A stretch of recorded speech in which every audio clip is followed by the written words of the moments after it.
Good evening, night owls, and welcome to Whisper Crowley. Tonight, I will guide you into a world of darkness, hoping to help you relax and unwind. Perhaps some of you will even drift into a haunting yet soothing sleep. Before we begin, let me know where you're listening from and what time it is for you. And now, we begin. I've been working as a police officer since 2010, and in my first years of service, I went through a paranormal experience that I wish to share today. I don't know if this account will reach another colleague with a badge, but if it does, I'm certain that they will perfectly understand what I'm saying. We who work in this profession are quite susceptible to experiencing unusual situations. Let me introduce myself. I'm Jason Ortega, born in New Hampshire.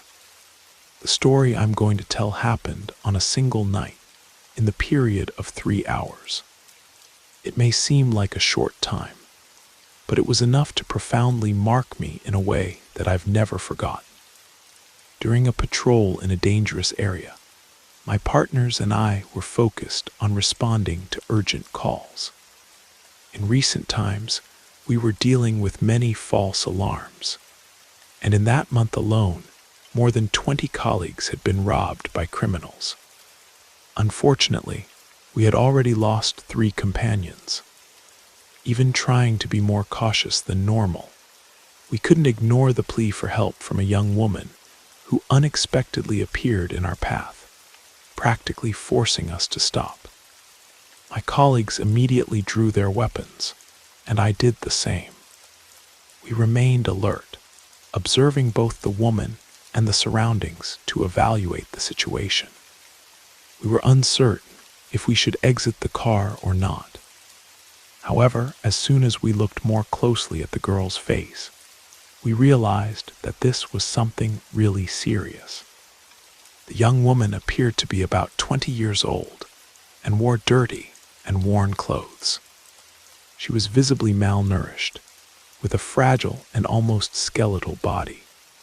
Her hair was tangled and dirty, and her appearance profoundly impressed me. When she asked for help again, I didn't hesitate to exit the car to aid her. Up close, I was even more shocked. She was in a deplorable state. The smell that emanated from her was unbearable, as if she hadn't bathed in a long time. The strong and nauseating breath revealed broken and rotten teeth, which only increased the discomfort I felt. The only clear information we could understand was that she had been kept prisoner in the house in front of us, and that there were more people inside. We had no reason to doubt, since both my colleagues and I saw her exit that house. Faced with her pitiful state, we quickly mobilized.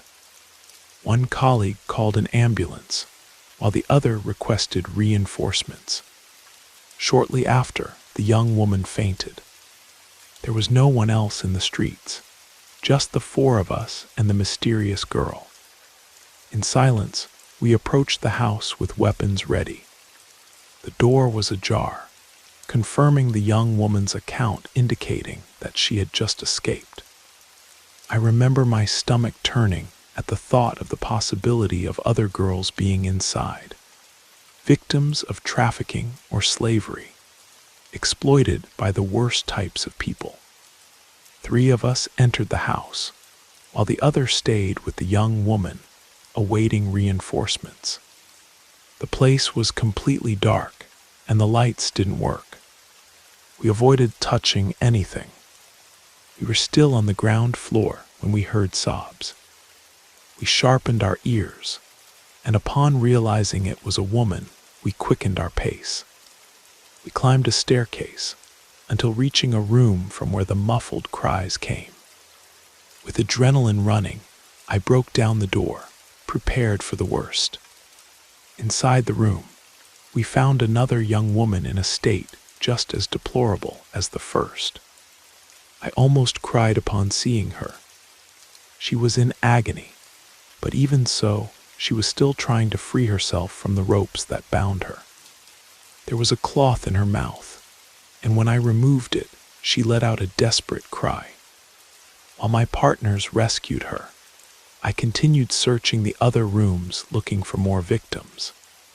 It was then that I heard another cry coming from the last room. I entered, illuminating the space with the flashlight, but I didn't find anyone. The sound echoed again, this time in a disturbing way, as if something was out of the ordinary. My hands trembled so much that the flashlight fell and went out.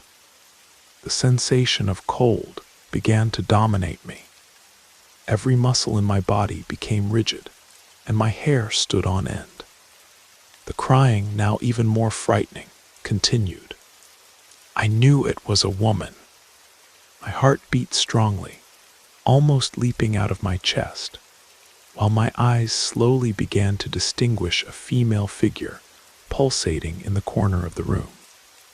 When I finally managed to see her more clearly, I understood who it was. It appeared to be La Llorona. The description matched exactly with what they say about her, except for the dress that was destroyed, just like those of the other girls. Her long black hair went down to her waist, and even without seeing her face clearly, I knew that tears were flowing from her eyes. I didn't see her lips, but the lament that filled the room was, without a doubt, hers. The sound seemed to tear my ears. I think I began to faint, because my vision started turning white. However, that specter didn't seem ready to end the terror it was causing me. The same anguished cry that had already tormented me now echoed directly behind me. While the sound dominated me from head to toe, I felt my sanity dripping through my fingers.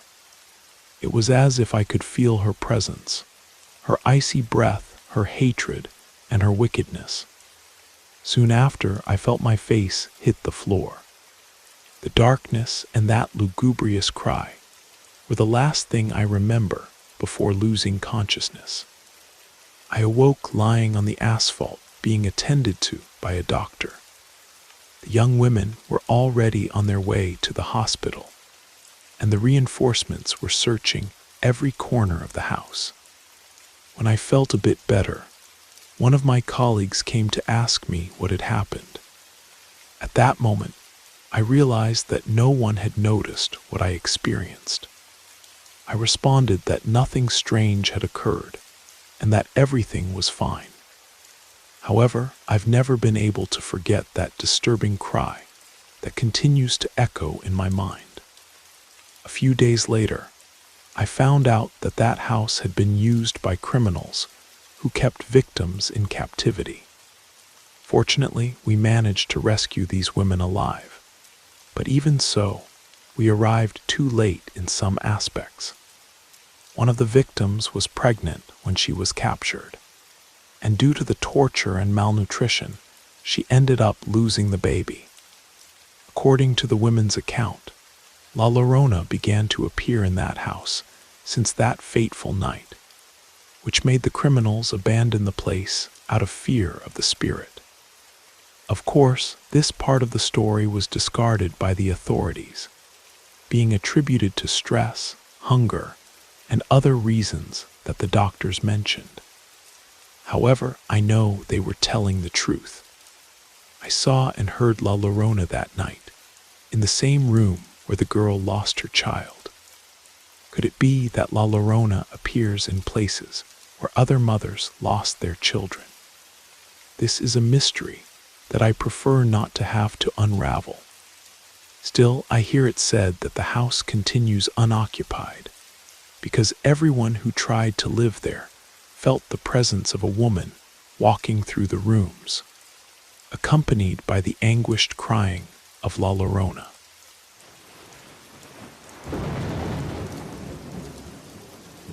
I hope you enjoyed the first story. If you did, don't forget to leave a like. But if I didn't do my job well, feel free to give it a thumbs down. Either way, drop a comment and let us know where you're listening from and what time it is for you.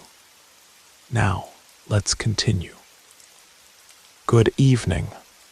My name is Fernanda, but my close friends call me Fern. I'm not usually one to write about my personal life, but I've decided to share everything that happened because I realized I couldn't keep the weight of recent events to myself any longer. I feel like if I don't get this out, I'll spend the rest of my days looking over my shoulder, afraid that any person or situation might be the trigger for it all to come back. I want to make it clear that I'm no expert on these matters. I'm just someone who went through a series of things that, to this day, I can't fully explain. You can believe it or not, but these words are the most faithful way I've found to describe everything exactly as I felt it. I grew up in a small town in rural Ohio, where everyone knows each other by their first names, and gossip spreads faster than wildfire. My parents were always reserved people who worked hard and didn't pry into other people's business. Since I was little, I watched my friends dream of leaving that place, but I loved the tranquility. I thought it was a place where at most we'd deal with issues like broken water mains or prayers when there wasn't enough rain. Nothing beyond that. It was common to hear conversations about folk remedies or home cures, but it never went beyond kitchen talk, nothing extreme or malicious. I met Dennis when I was 19 years old. He was a hardworking young man who helped his father with the small farm the family maintained on the outskirts of town. We grew close quickly because we shared the same preference for keeping to ourselves rather than participating in big parties. Our relationship led to a courtship that lasted almost 2 years. Then we decided to get married. It wasn't any luxurious ceremony, just an improvised hall, a cake made by my mother, sweets brought by his aunt, and music played by his uncle, who had a slightly out-of-tune guitar. But the simple celebration was an exact portrait of who we were, simple people, with little ambition to leave that place. We set up our little corner in a house provided by Dennis's grandmother. She used to say it was a nest of peace. It was made of simple masonry with 2 bedrooms, a living room combined with the kitchen, and a dirt backyard where we could fit some lemon balm plants and some cassava that we planted for our own consumption. And that was our home for several years. We didn't live in abundance, but we lacked nothing. I always liked everything clean, organized, and fragrant. My husband thought it was excessive. He said I was a bit obsessed with mopping and scrubbing pans, but that was never a problem. There was never a fight because of it.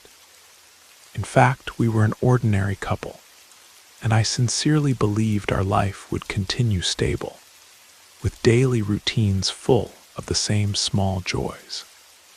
Everything began to change when Dennis got an extra job at a nearby ranch. An acquaintance of his named Amaro had mentioned that the ranch owner needed more people to work with cattle and maintain fences. Dennis jumped at the opportunity because we could supplement our income and maybe save some money. That's when a woman named Claudia appeared. She had also gotten work at the same ranch, but taking care of some vegetable gardens that were being established. Apparently, she was new to the region.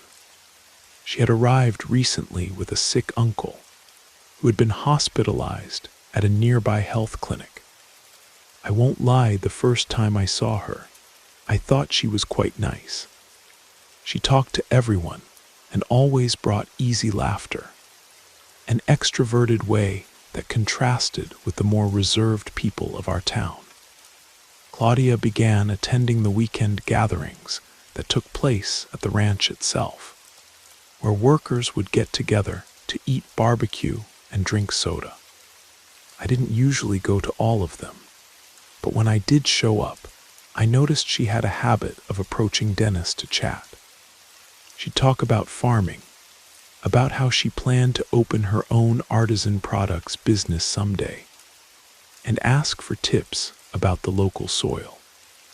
Nothing that bothered me much at first. I just saw it as natural coworker interaction.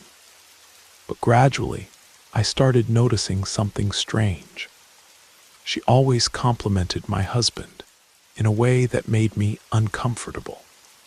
She'd say things like, "Dennis, you sure know about everything, huh? You have such impressive strength. You must have been raised in the heart of farm country, right?" And that sounded less like admiration and more like flirting. But we have that tendency to think it's all in our heads, so I ignored it. Over time, however, the neighborhood itself began to talk.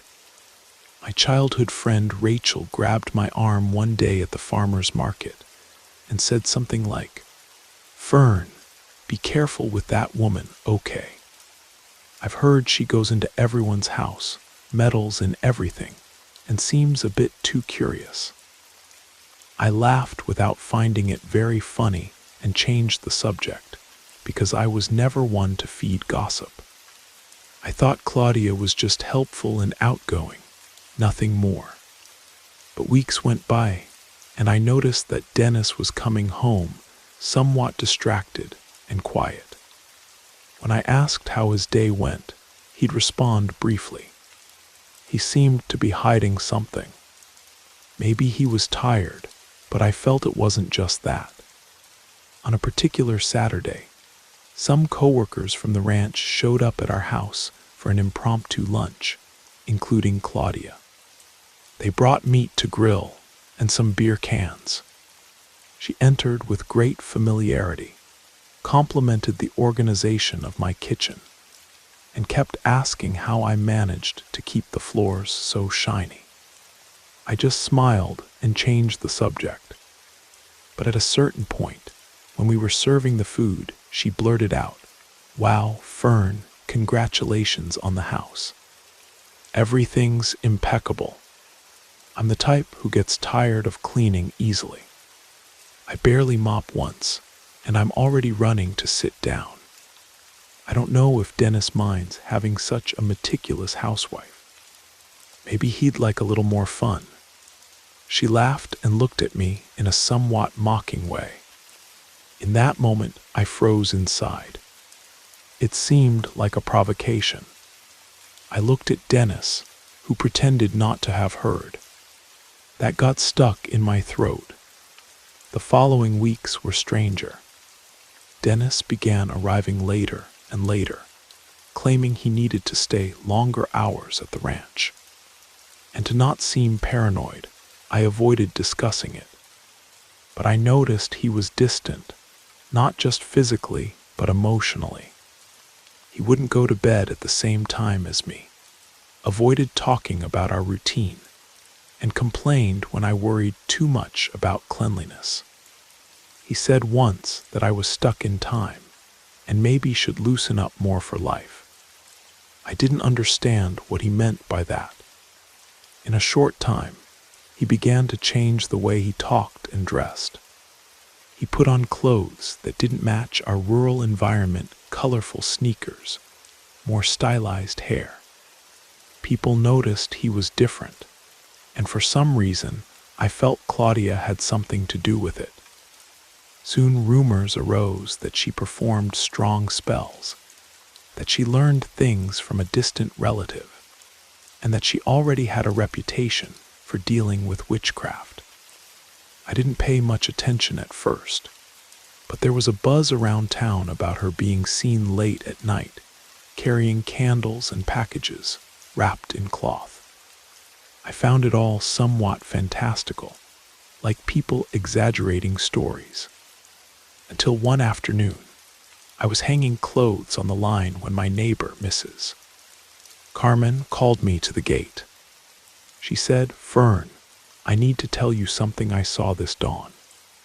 I woke up to drink water and looked out the window. I saw a woman on your sidewalk.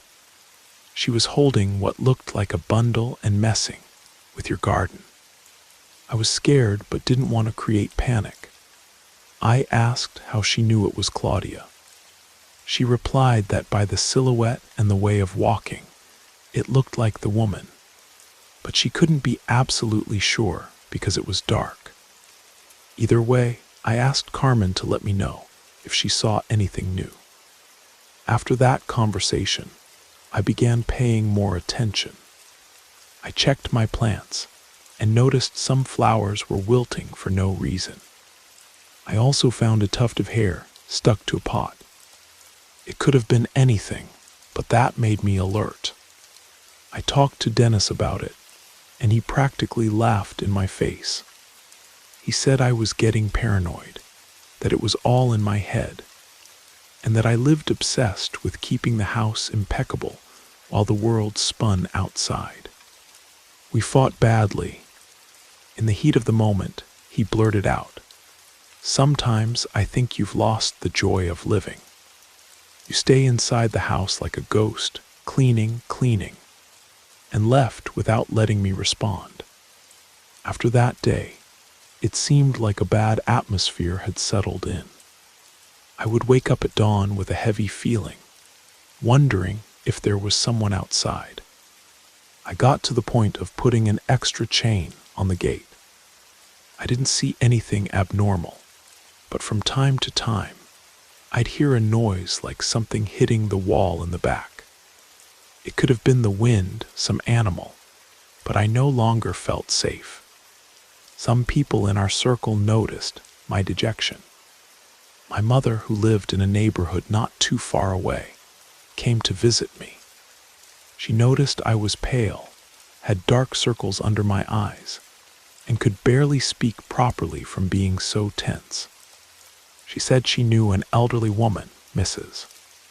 Nair, who helped people with prayers and blessings, and asked if I would accept her visiting me. I, who had never cared for these blessing things, ended up agreeing. I needed any help I could get. Mrs. Nair appeared on a sunny afternoon. She had a calm accent, a maternal way of speaking, and asked me some questions about my daily life, what I felt, if I had seen anything strange. I replied that I hadn't seen anything concrete. I just perceived the strange energy, some objects out of place, and Dennis's behavior, which hurt me more than anything else. She asked to take a look around the house, walking slowly through each room, saying a soft prayer. She said, "May light protect this home," very gently while sprinkling water from a gourd. When she reached the backyard, she crouched near the flower beds and seemed to find something. It was a small piece of cloth rolled in red thread, stuck in the ground behind a brick.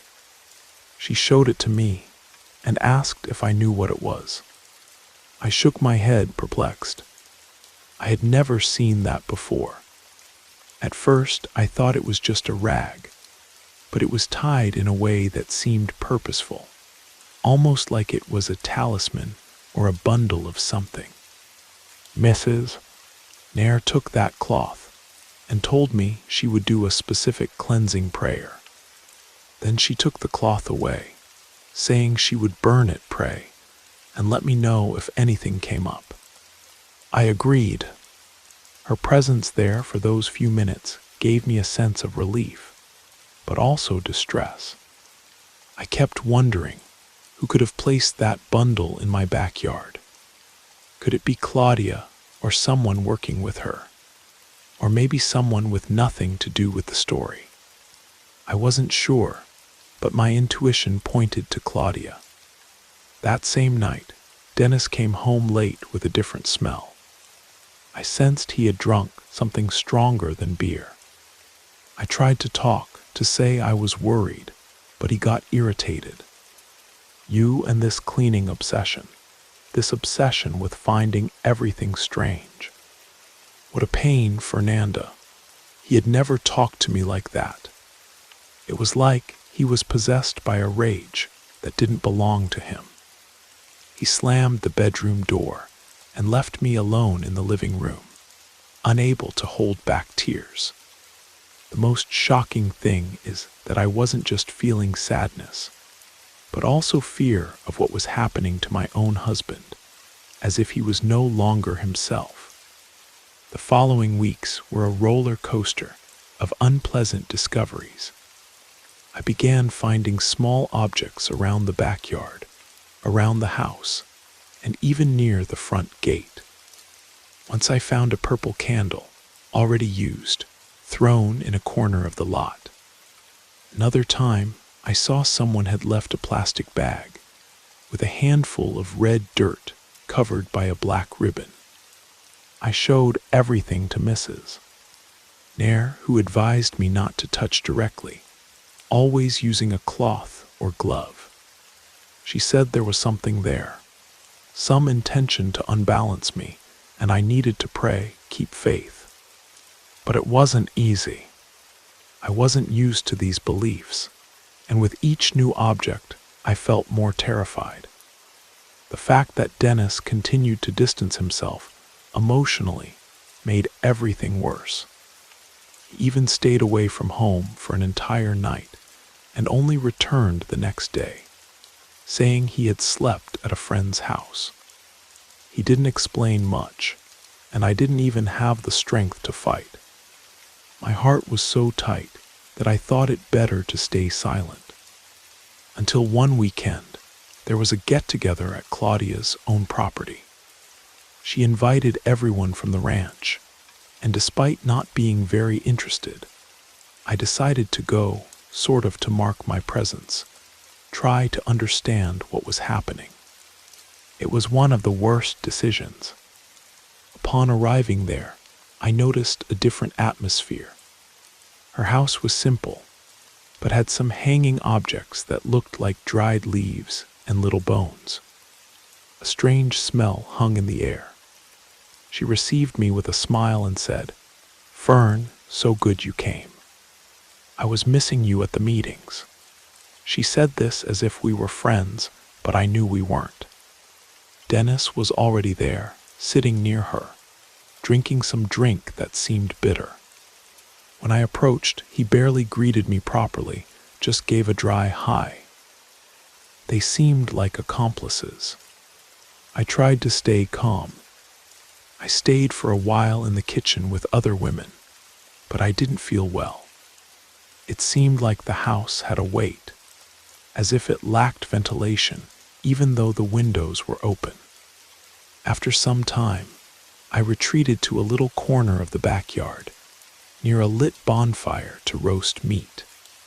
That's when I caught a glimpse of Claudia and Dennis, talking close to her bedroom, with looks and touches that indicated something more than just friendship. It was clear there was intimacy. I felt my stomach churn. I went back inside and grabbed my purse, determined to leave. Before leaving, she appeared in front of me, came close and spoke softly.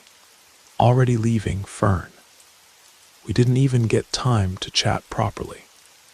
Don't you want to do a spell to brighten up your marriage?" Her voice had a mocking tone. I saw Dennis was behind her, looking at the ground without having the courage to face me. I left there choked, almost breathless. The way home was one of the worst moments of my life, because I not only suspected, but had almost certainty that my husband was involved with her.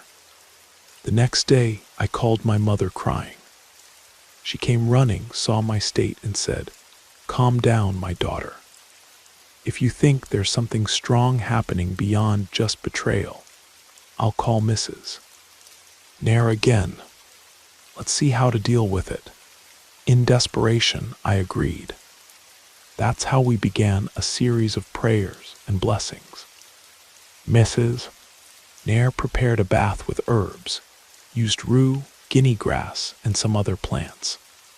She told me to pray every night and put a glass of water with salt behind the bedroom door.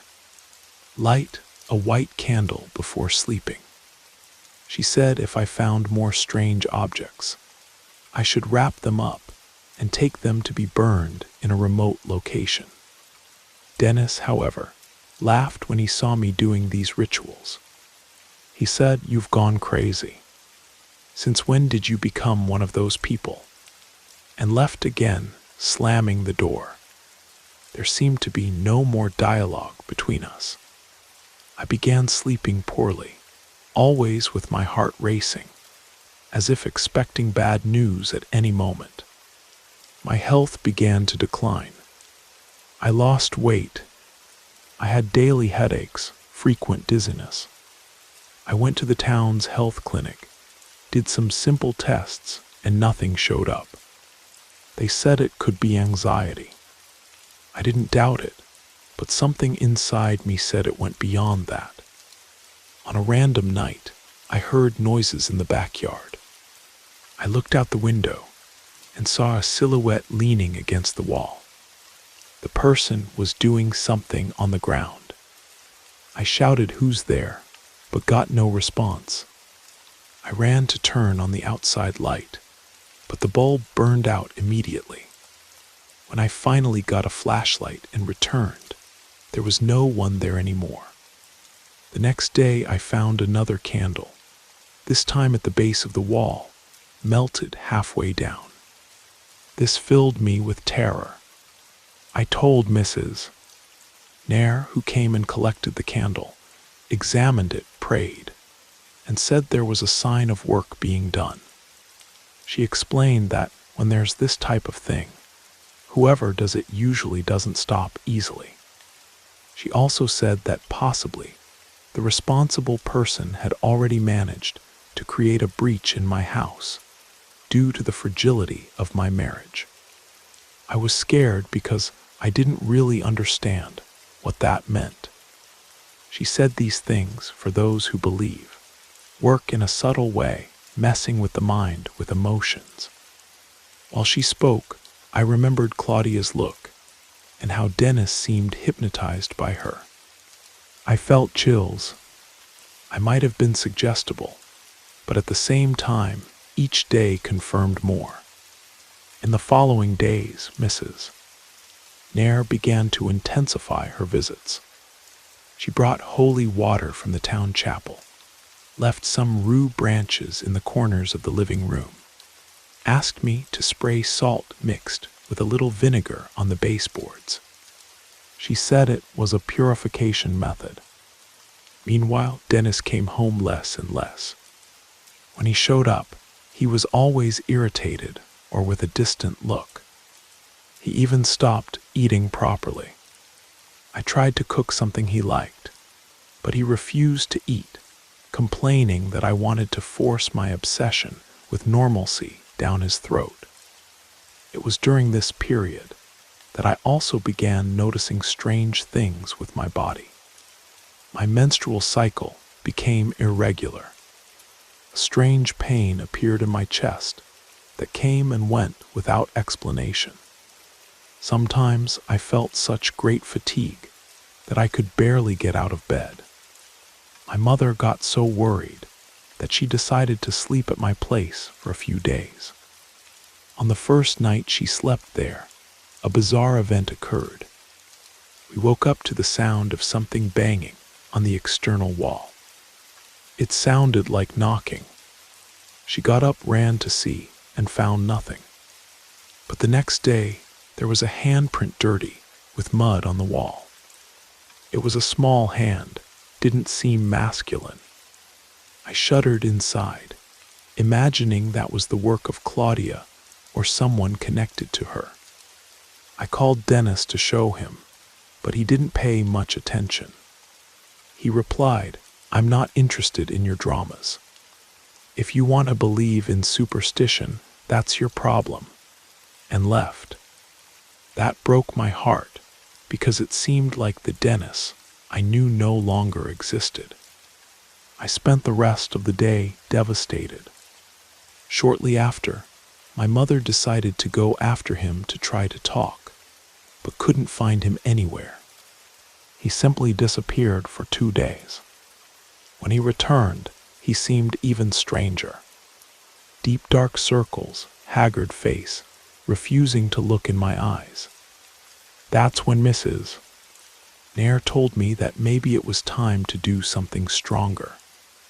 A kind of cutting ritual that would involve intense prayers and the burning of everything that was suspicious of having been placed in my house. I had no idea how to proceed, but I agreed. We invited 2 more elderly women who knew ancient prayers. We gathered one evening, spread a white sheet in the middle of the living room, and placed on top all the bundles, candles, tufts of hair, and pieces of cloth I had found over the past weeks. We said prayers, passed herb incense through them.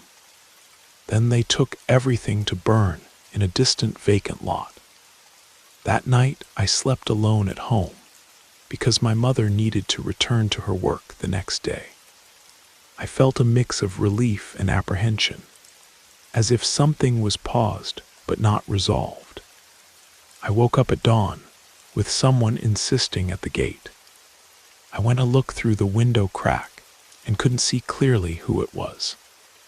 I waited a few minutes, and the person left without saying anything.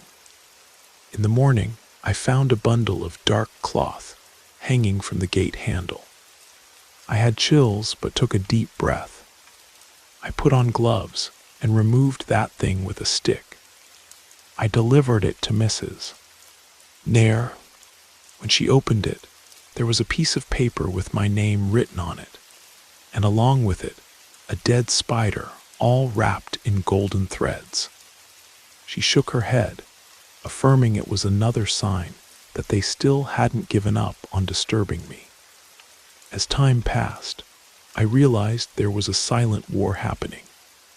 I already suspected who was behind it, but had no direct proof. I didn't want to openly accuse Claudia because Dennis wouldn't believe it and would call me crazy and jealous. In any case, I noticed she rarely appeared on the street lately, seemed to act in the shadows. One day, Rachel, my friend, came to tell me she had seen Claudia walking near some brush in the back of an abandoned house. She was carrying a bottle with something inside. Rachel told me I got chills, Fern. I swear that woman isn't just gossipy. She deals with heavy stuff. In a way, that confirmed my suspicions. After another week without Dennis showing up properly, I received a visit from a colleague of his from the ranch. It was Amaro, the same one who had indicated the job. He arrived looking worried and said, "Fern, your husband is very strange, not even going to work properly. The other day I found him lying in a corner of the corral as if he were sick, but he won't let me help. He just says his head is confused, that he doesn't know what to do with his life." I thanked him for the information, but didn't know what to do with it. I called Dennis's cell phone. He answered with a hoarse voice, asked me to stop calling, said he needed to be alone. I cried with indignation. I no longer recognized the man I had married. My mother and Mrs. Nair, seeing the situation, decided to intensify the spiritual cleansing. Every afternoon, one of them came and prayed with me. Sometimes we burned dry leaves in the backyard. Other times we spread coarse salt through the door frames. I prayed for a miracle, for Dennis to improve, for some definitive answer about who was attacking us. I was already thinking about leaving everything, selling the house, trying to start over somewhere else. But every time I considered leaving, something in me hesitated because that house was also my refuge, my home for so many years. It happened that on a Saturday, Dennis knocked on the door at night. I opened it running, and he looked like a zombie. Sunken eyes, sweaty skin trembling. He entered without saying anything, sat in the kitchen chair, and started crying softly. I tried to hug him, but he pulled away. I messed up. I got into something I don't know if there's a way back from, Fernanda. He didn't specify, but I was almost certain it was something connected to Claudia, whatever it was. I tried to calm him, offered water, but he refused. He said he couldn't eat or drink, that he had constant nightmares, that he saw shadows in corners, and heard a woman's voice saying he belonged to her. The chill I felt was indescribable. I took advantage of him being there and called Mrs. Nair, who arrived quickly since she lives just a few blocks away. She examined Dennis, said some prayers, passed a rosemary branch over his body, and said she needed an egg for a cleansing spell. I went to get one from the refrigerator. As she passed the egg over Dennis's torso and then broke it into a glass, the contents came out all dark, almost black, with an unbearable smell of rot. Immediately, Dennis felt nauseous and said he was feeling terrible headaches. Mrs. Nair stated that this was a sign he was carrying a very strong load or mark. The process to clean him wouldn't be simple. Dennis slept on the couch that night. He seemed completely exhausted, mentally and physically. During the dawn, he had a crisis and began sweating cold, murmuring something about a voice calling him. I stayed praying quietly, asking God to protect him. Around 3 a.m, I lit a white candle in the living room. The atmosphere seemed to become less heavy, but I didn't close my eyes until the sun came out. At dawn, we found near the door frame a small bundle of gray cloth. Inside, a handful of dark beans and another piece of hair that seemed to be Dennis's, because it was the same brown tone as his. That scared me even more. It seemed that even inside the house, he continued to be exposed to all that. Mrs. Nair returned and said we would need a more intense ritual, something that involved praying outside there, in a place where the energy was neutral. She proposed going to an old, deactivated quarry, a place relatively close, but isolated enough for us to do a breaking of evil in safety. Dennis, still weak, agreed, perhaps out of desperation. We went at dusk, taking candles, a clay pot, water mixed with herbs, and a white sheet. Arriving there, he sat on the ground while Mrs. Nair began to pray. I also prayed quietly. The wind was blowing hard, raising dust. At a certain point, Dennis trembled and seemed to have a kind of trance, saying disconnected things. I couldn't reproduce it properly, but he mumbled something like, "She won't let me go." She said it's forever and started crying. It was heartbreaking. At the end of the ritual, we burned the sheet, which was marked with dark stains as if someone had rubbed charcoal on it. Mrs. Nair said that if it was God's will, that would cut most of what was holding Dennis. We returned home late at night. He slept deeply without screams or tremors. I had the impression that this was the first night of decent sleep he'd had in a long time.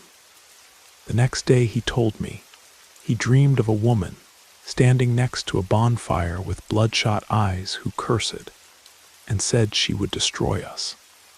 I asked if it was Claudia. He frowned and didn't answer. He said he preferred not to comment. The following morning, he woke up more willing, apologized for everything, but claimed he needed to stay for a while at a friend's house, Amaro's, to try to get his head straight. I let him go because I didn't want to force him to stay with me if that left him even more confused. But my mother warned me, don't trust 100% Fern. He's vulnerable. If that woman decides to rope him in again, it could be even worse. I understood the concern, but what could I do? For a brief period, things seemed to calm down. I didn't find any more strange objects. I stopped hearing dawn noises. I managed to resume some of my routine. I went back to washing clothes more calmly, and even sewed some pieces for neighbors. I thought it had come to an end, but about 10 days later, Rachel looked for me with a worried expression. She said she saw Claudia near the only bar in our town center. She seemed dirty, disheveled, complaining of pain and talking to herself as if she were disturbed. No one got too close to her because they were afraid. Rumors ran that she had made a pact and was now paying the price. I don't know where people got these stories from, but it was evident she wasn't well. Shortly after, Dennis again showed signs of extreme fatigue. He called me saying he was sleeping poorly, dreaming of strange laughter, and waking up with scratches all over his body. He asked to come back, but still didn't feel completely ready. I said if he was going to return, he'd have to submit to Mrs. Nair's cleansing again, and he agreed. But that same week, something horrible happened. I found a dead bird in the backyard. It was with its head turned, wings open. It seemed to have been placed there on purpose, since there was no sign of a cat attack or any other animal. I wrapped the bird's body in a cloth and took it to the vacant lot to bury. I stayed trembling all day, thinking that was another macabre message. My mother decided to spend a few more nights with me. On one of those nights, around 2 a.m, we again heard light knocks on the door. We didn't open, stayed quiet. After a few minutes, the person or whatever it was left. The next morning there was a strange symbol made of twigs tied, with black ribbon left right against the door. I almost fell backward. I called Mrs. Nair. She appeared and said, "They want to weaken you through insistence. Don't open, don't respond, stay firm." That's when I became aware. I was entering a state of mental exhaustion that bordered on collapse, but I needed to resist. If it was Claudia or some evil that possessed her, they were counting on my desperation. Then one afternoon, I received an unexpected visit. Claudia appeared at my gate, pale and with disheveled hair. I was frightened to see her. She was wearing an old dress, and her face was stained as if she had been crying. She spoke in a dragging manner, "Fernanda, I need to talk to you." I still tried to send her away to say I had nothing to discuss, but she continued, "Help me, I'm not well. There's something consuming me." She seemed desperate. That moved my feelings because despite everything, I wasn't used to wishing evil on anyone, but I also didn't trust her one bit. I asked her to leave. I said she should seek medical help. She insisted, but I kept the gate locked. Seeing I wasn't going to open, she simply left, staggering. Even so, that scene affected me. I kept thinking whether she was really asking for help, or if that was some trick. After that episode, Dennis decided to come back. He said he was weak, but wanted to try to rebuild things. We talked a lot. He told me that in recent months, he got involved with Claudia, and she encouraged him to participate in rituals to bring more prosperity and pleasure. He confessed that at first he was naive, thinking they were just silly spells, but that once she took him to a house where a strange man performed a ceremony. Dennis didn't remember everything well, but believes something was done against me so that he would distance himself and attach even more to Claudia. He said that after that day, he began having disturbing dreams and feeling inexplicable anger when he saw me. I cried as I listened. It was desperate to think someone could manipulate another that way, if that was really possible. He asked for my forgiveness between sobs. I called Mrs. Nair. Of course, she spent an entire afternoon with him, blessing, praying, sprinkling holy water. She said what connected Dennis to Claudia still needed to be cut. She prepared a basin with salt brine for him to soak his feet in. She placed rue branches around. Dennis seemed to be getting sick during the process, sweating profusely, saying he felt pressure in his head. At a certain point, he screamed, knocking over the basin. The water spread across the floor, taking the branches with it. Mrs. Nair put everything back in place and continued the prayers, saying we couldn't give up in the middle. When it was over, he fell into a deep sleep, lying on the couch. She and I exchanged worried looks. She said, "This isn't over yet." And indeed it wasn't over, because the next day, while I was cleaning the backyard, I smelled something bad, like spoiled meat. I went looking for the source, until I found in a corner behind the service area a black plastic bag. Inside there was some kind of carrion mixed with feathers. I didn't have the courage to rummage much. I carefully took everything away from my house and set it on fire, praying to rid myself of more of that plague. I called Dennis to see, but he was so dejected that he just shook his head in denial without being able to say anything. A little later, it began to rain heavily. I was worried the rain would interfere or spread any remnant of what I burned. But the rain washed the backyard and gave me the feeling that at least that wouldn't stay impregnated there. Dennis spent the following days calmer, took the herb baths Mrs. Nair recommended, and began to regain his appetite. Gradually he returned to talking, to helping me with small tasks. There were even some moments of lightness when I caught myself smiling. But a persistent fear alerted me that any gap could rekindle everything.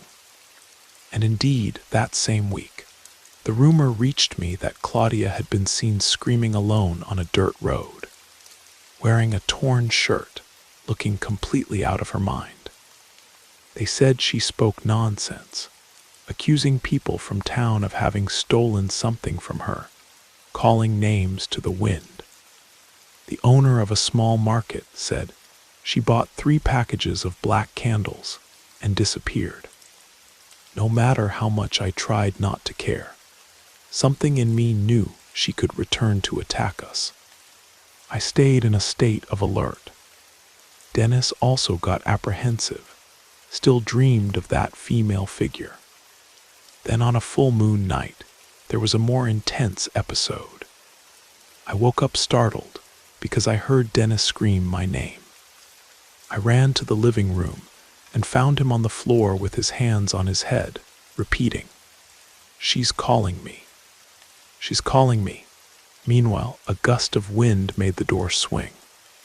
I tried to calm him, but he was shaking so much he could barely open his eyes. I called my mother, who came quickly with Mrs. Nair. They brought a clay pot and lit 3 white candles around Dennis. They began to pray intensely in a firm voice. They said, "Free him, Lord, free him," and other words I didn't memorize. The scene lasted maybe 10 or 15 minutes, but to me, it seemed like an eternity. Dennis was sweating, writhing, moaning softly. When it ended, he fainted, as if he had lost all strength. That same dawn, while he slept, I felt strangely at peace for a moment. But then I heard a noise of something falling in the backyard. I went to see with my mother, and we found a small stone covered with reddish fabric dropped in the earth. It was dark, but we got a flashlight and could see there was a symbol engraved on the cloth. I didn't understand what it meant, but at the time I didn't want to touch that. My mother and Mrs. Nair collected it and took it to a distant stream. They threw it there after praying. My mother came back saying she had the feeling we needed to insist on prayers for a while longer, that this plague wouldn't go away overnight. In the following days, things calmed down again. I was already used to this cycle of truce and torment. I woke up every day expecting to find something in the backyard, but thank God I found nothing. Dennis returned to helping me, and one evening we sat down to talk. He tried to explain the confusion he had gotten into with Claudia. He stated she promised to solve problems with money, self-esteem, and that she had done a type of binding spell to tie him to her. Whether to believe it or not is difficult, but I listened to him in silence. He was repentant, but I still felt an open wound. I didn't know if I could recover trust so soon. It was precisely when the calm settled that I received a visit from an unknown elderly woman at my house. She clapped her hands, introduced herself as Benedita, said she was a healer from a distant region, and that she came at Claudia's request. She said Claudia was very sick, asking for forgiveness and needed help. She spoke that Claudia was running a high fever, calling my name. I confess I was stunned because I didn't understand what she wanted from me. Precisely the person Claudia had harmed so much. Benedita said Claudia was with a high fever, calling my name. I thanked her, but said I had nothing to do. I closed the gate. That shook me in a way I can't describe. I felt pity, maybe. I felt fear, certainly. What if it was another trap? I told everything to Mrs. Nair. She said, "Be careful, Fernanda. It could be a trick to get you out of the house." She advised me not to go anywhere near where Claudia was, under any circumstances. I agreed. After all, I wasn't close to her, and didn't want to put myself at risk again. I continued firm in the herb baths and prayers every night. Dennis was recovering, but avoided talking about the subject. It seemed like he just wanted to forget everything and pretend it never happened. I, on the other hand, still slept poorly because any noise or shadow put me on alert. Then one day I found a paper taped to my external window with adhesive tape. It had only one sentence written in red ink: "I'm not finished." I felt ice in my stomach. I showed it to Dennis, and he went pale. He said the handwriting looked like Claudia's, but wasn't sure. We tore up the paper, burned it, and reinforced our prayers. You can imagine my level of anguish. I was already tired of living in that tension, but I had nowhere to run. The house was mine, my husband was with me, and leaving would be the same as giving victory to whoever wanted me harm. I talked to Mrs. Nair about the possibility of doing a final ritual, something that would seal the house once and for all. She agreed and said she would need some things: coarse salt, rosemary, glowing charcoal, and a white fabric that would cover doors and windows during the ceremony. We scheduled it for a Sunday afternoon. My backyard became a small stage with a saltwater basin, a pot with glowing charcoal, and some candles. Mrs. Nair and two other elderly women prayed. Dennis, my mother, and I followed along. It was an intense moment.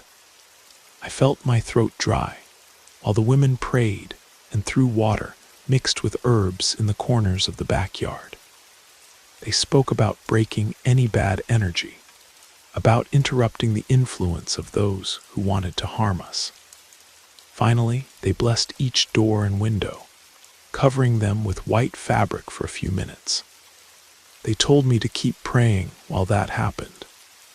After finishing, I was so tired that I went straight to the bedroom, closed the door, and slept. I woke up only at night with a tranquility I hadn't felt in months. Dennis called me for dinner.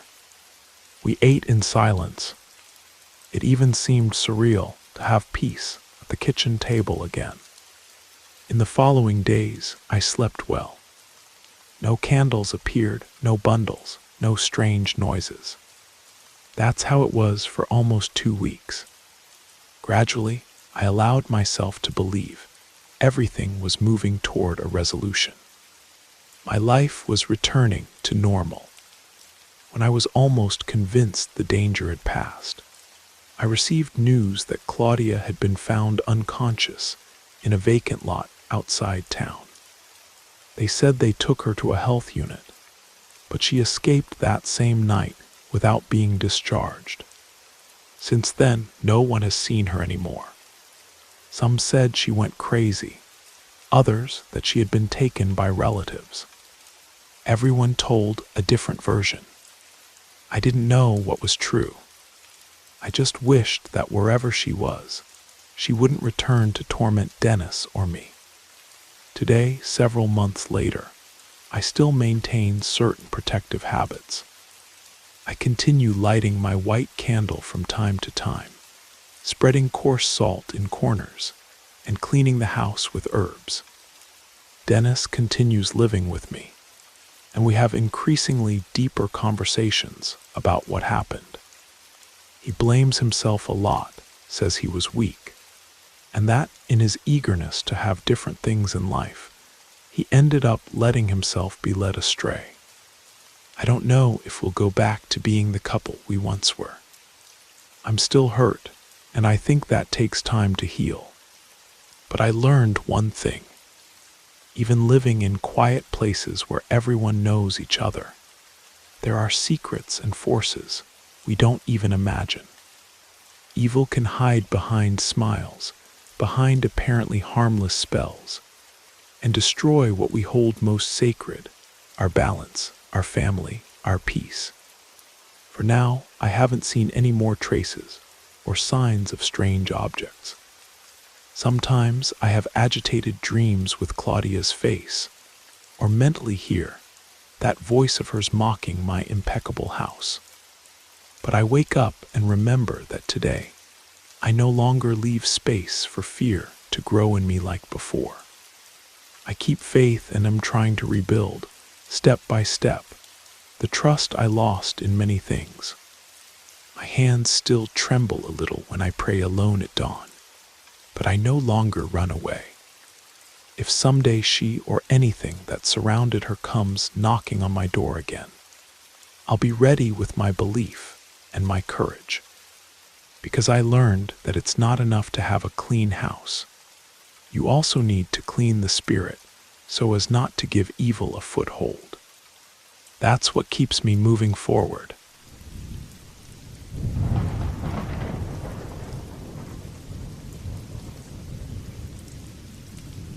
Good evening. I want to share a personal experience from my nursing career, one that still gives me chills whenever I think about it. I retired from nursing just last year, after working at 2 different hospitals here in Sacramento, California. I'll tell you about one of them, though I prefer not to name it specifically to avoid any complications.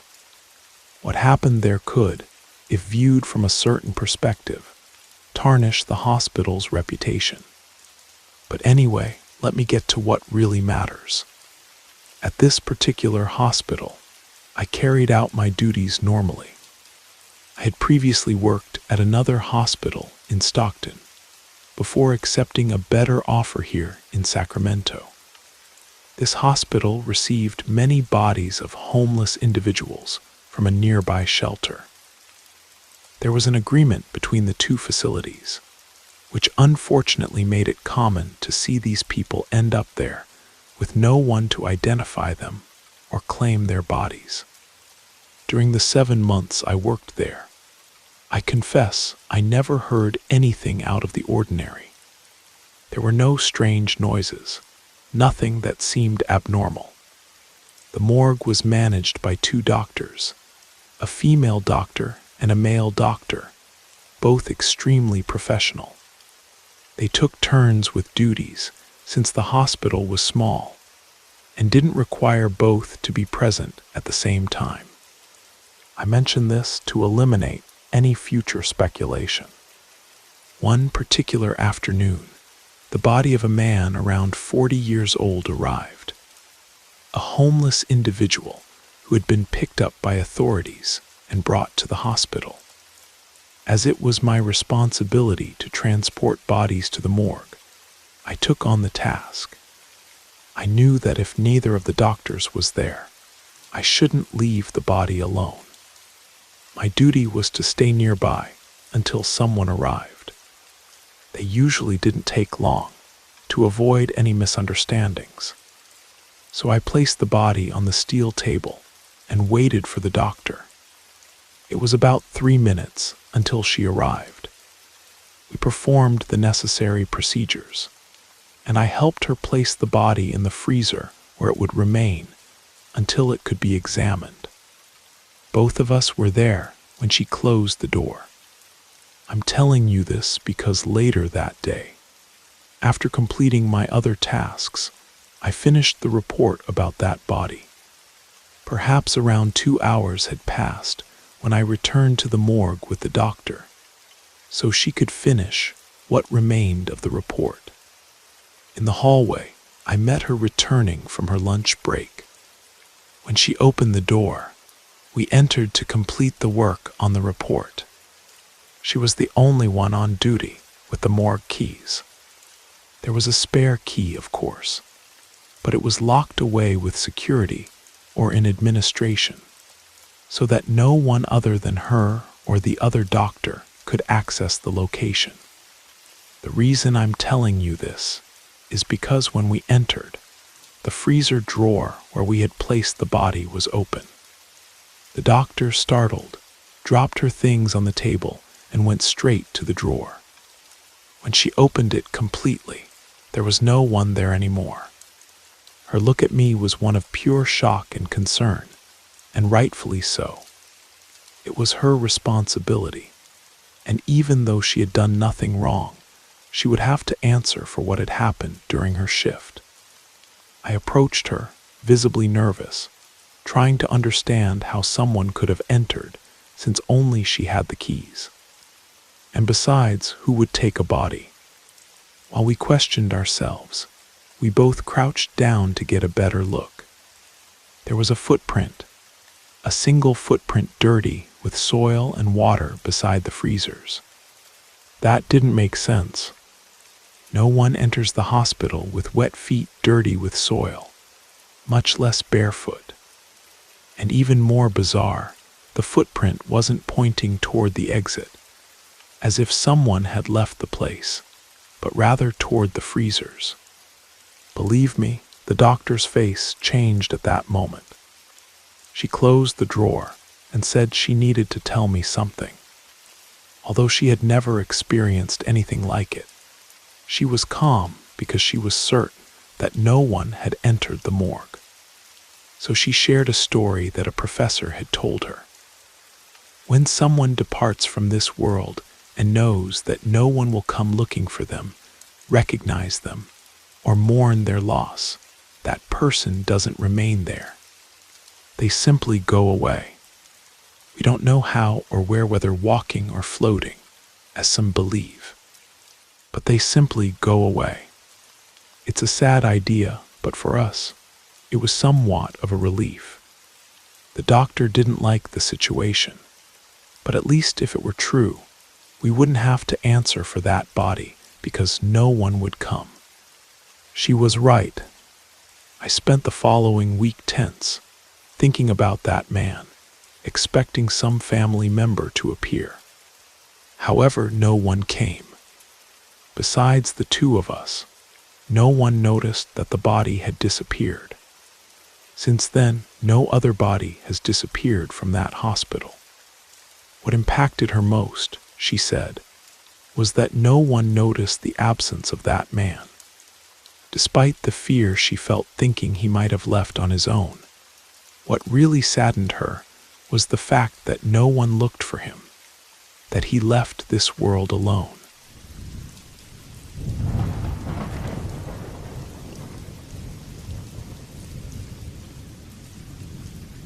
This is a story my father told me about something that happened around 35 years ago. I'll tell it exactly as he related it to me. I grew up in the outskirts of Seattle, Washington, and in my youth, I used to camp quite a bit with my friends. It was the kind of thing that allowed us to drink and have fun even when we weren't old enough for it. Around the time I was 18, my friends and I decided to spend a weekend camping near a lake called Crescent Lake. It wasn't too far from Seattle, but it was far enough away to give us that feeling of escape. Since it was something decided at the last minute, we didn't bring much besides some blankets and a cooler of beer that my older brother got for us. That Friday, as soon as we got out of school, we hit the road. When we arrived, we found a cleared patch of land where we could park the car safely. We set up a small campfire and started drinking some beers. But soon boredom set in, and we decided it would be a good idea to take a midnight swim.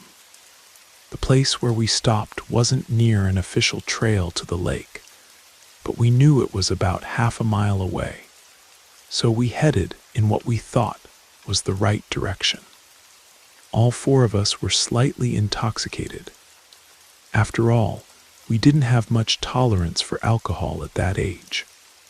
We decided to cross through the forest toward the lake.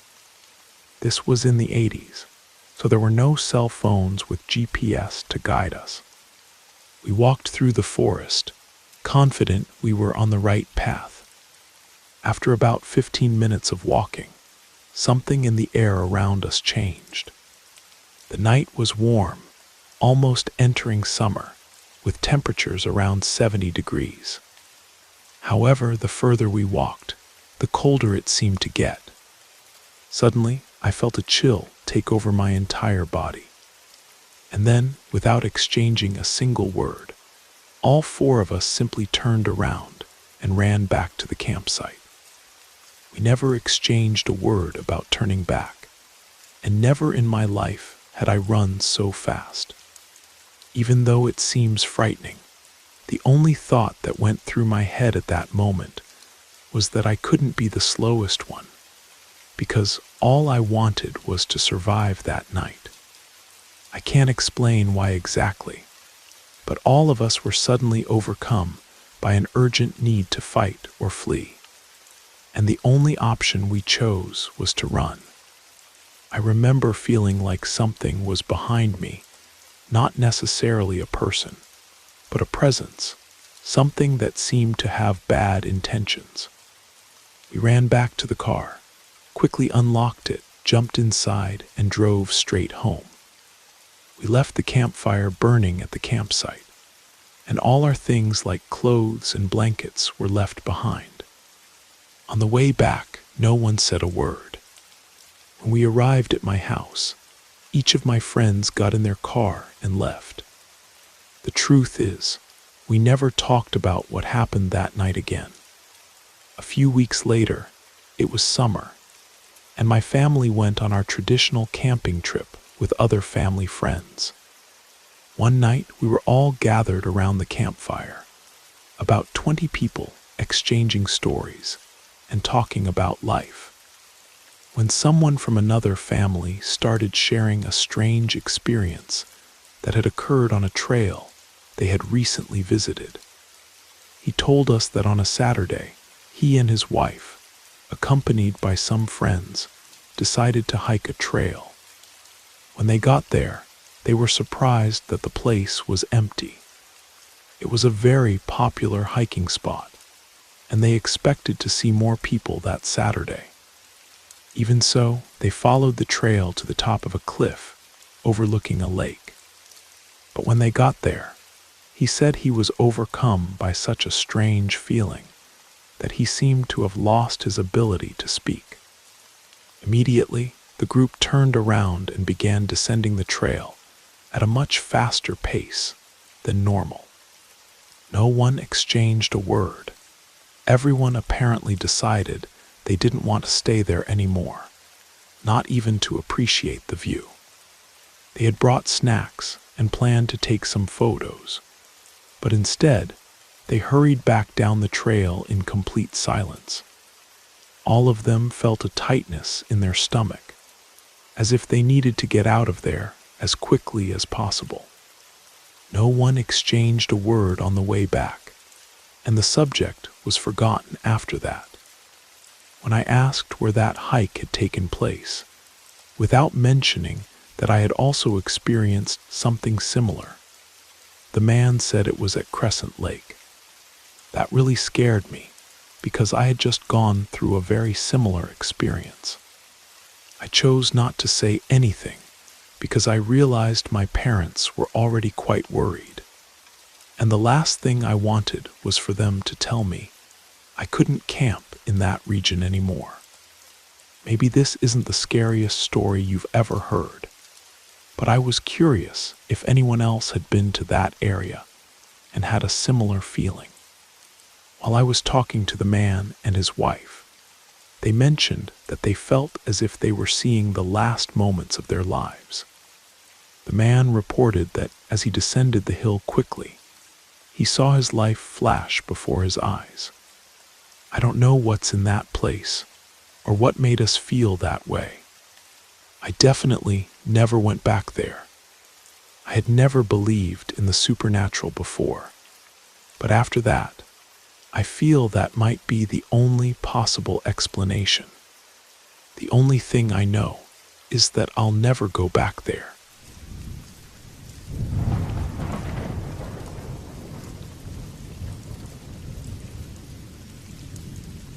I grew up in Michigan's Upper Peninsula.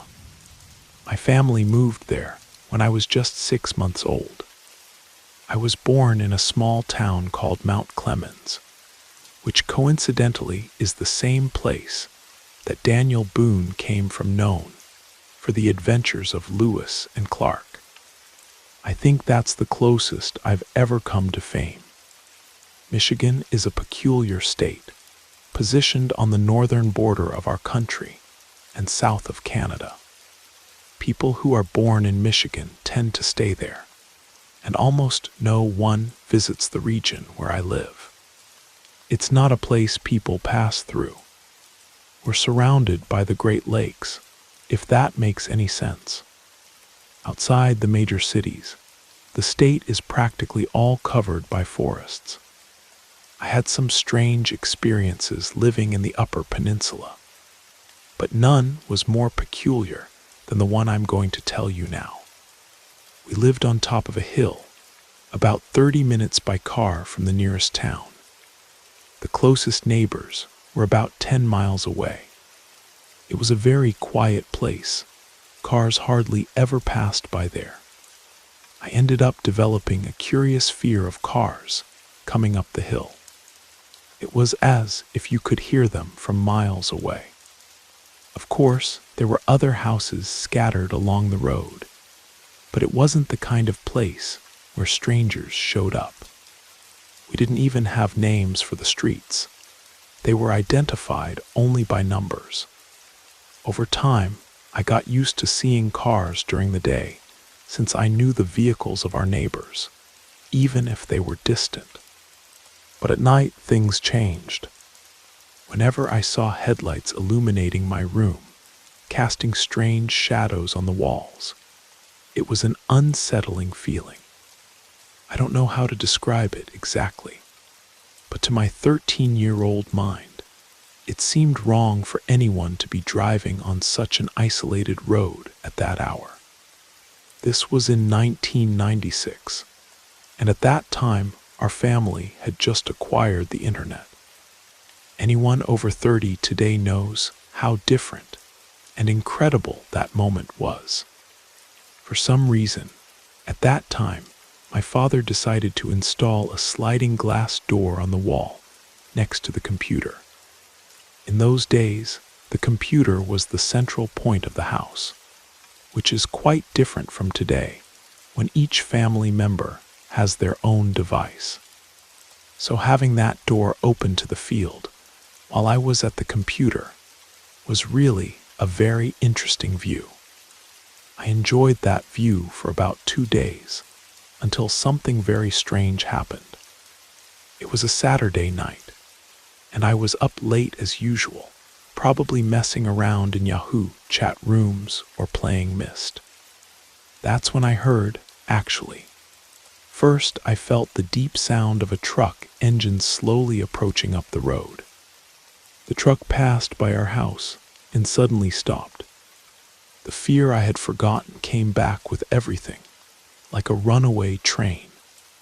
Nothing good could come from a strange truck showing up on our road at 1 in the morning. What I saw next was etched in my mind, and I still remember it clearly to this day. The truck stopped abruptly. A man opened the passenger door and ran quickly to the driver's side. I was too far away to see many details, but it was obvious that the passenger was much larger than the driver. He wore a padded vest, jeans, and a typical trucker cap. The passenger grabbed the driver, dragged him out of the truck, and pushed him against the tailgate. It looked like he was giving orders, telling him to open the tailgate. When the driver did so, he hesitated clearly with fear. Even from a distance, you could see the nervousness. The passenger, impatient, handed a shovel to the driver and pointed to a spot on the side of the road behind the truck. The driver, in panic, began to dig desperately. He dug for about 3 or 4 minutes. Then the two exchanged some words that I couldn't hear. The passenger went to the truck bed and pulled out something that looked like a sleeping bag. And by the shape, you could tell there was a body inside. The passenger walked to the shallow grave and threw what he had in his hands in there. The two men made a very sloppy attempt to cover the hole before leaving quickly. You might be wondering if I went there to see what they buried, and the answer is what you probably imagine. Of course I went, and that's by far the scariest part of the whole story. The next morning, when I went to the spot on the road, the hole was completely empty. I knew what I had seen. The tire marks from the night before were still there, but whatever they had thrown in that hole had disappeared. I looked to the opposite side and was shocked to see footprints in the dirt leading directly into the forest. I really didn't know what to think. I kept this memory for a long time, trying to forget and pretend it never happened. Besides telling some close friends, I never shared this story with anyone. I'm sure that what they threw in the hole was someone. They probably thought that person was dead, but from what I saw the next morning, they were clearly wrong. You might think this was all the product of a teenager's imagination, if you prefer, but I know what I saw. There are some things in this world that can never be explained, and even if they were, you probably wouldn't like the answer very much.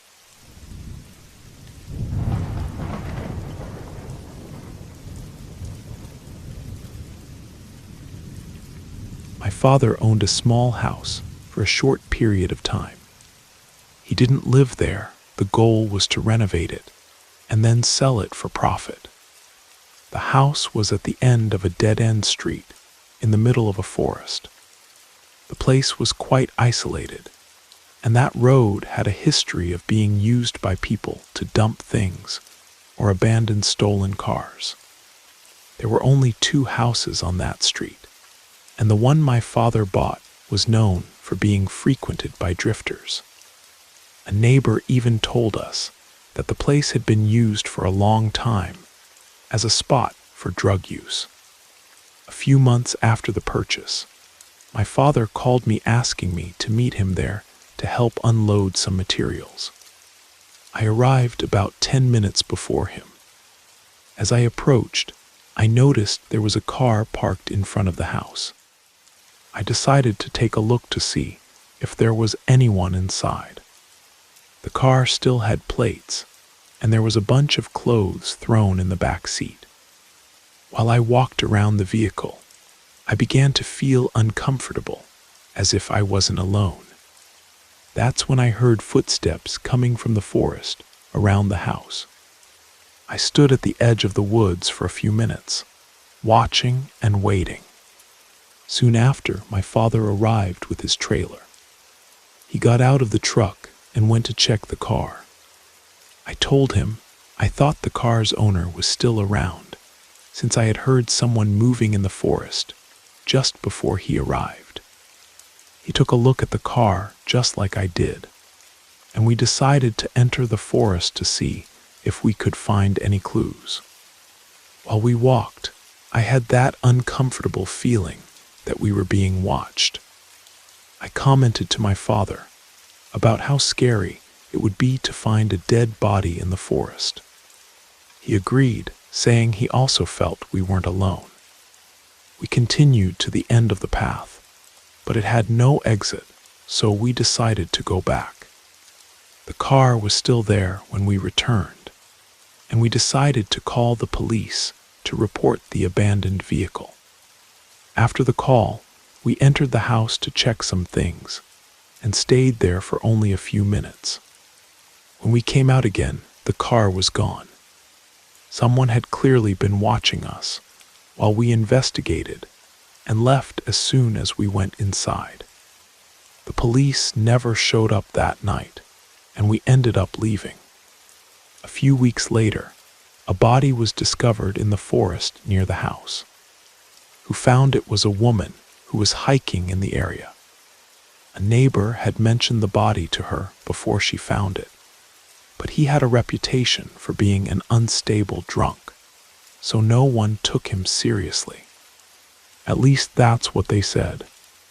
When the body was found, the police finally showed up to make a report.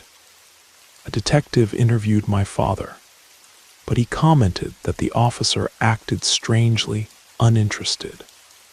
I simply don't believe it was a coincidence that we saw a car parked there shortly before they discovered the body.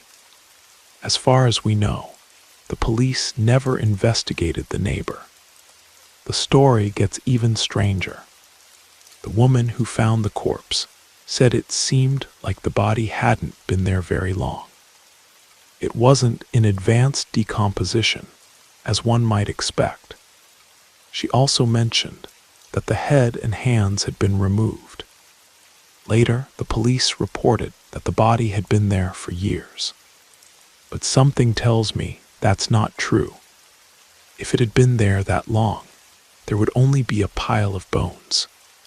That doesn't make sense, and I can't stop thinking about what would have happened to me or my father if we had found the car's driver that day.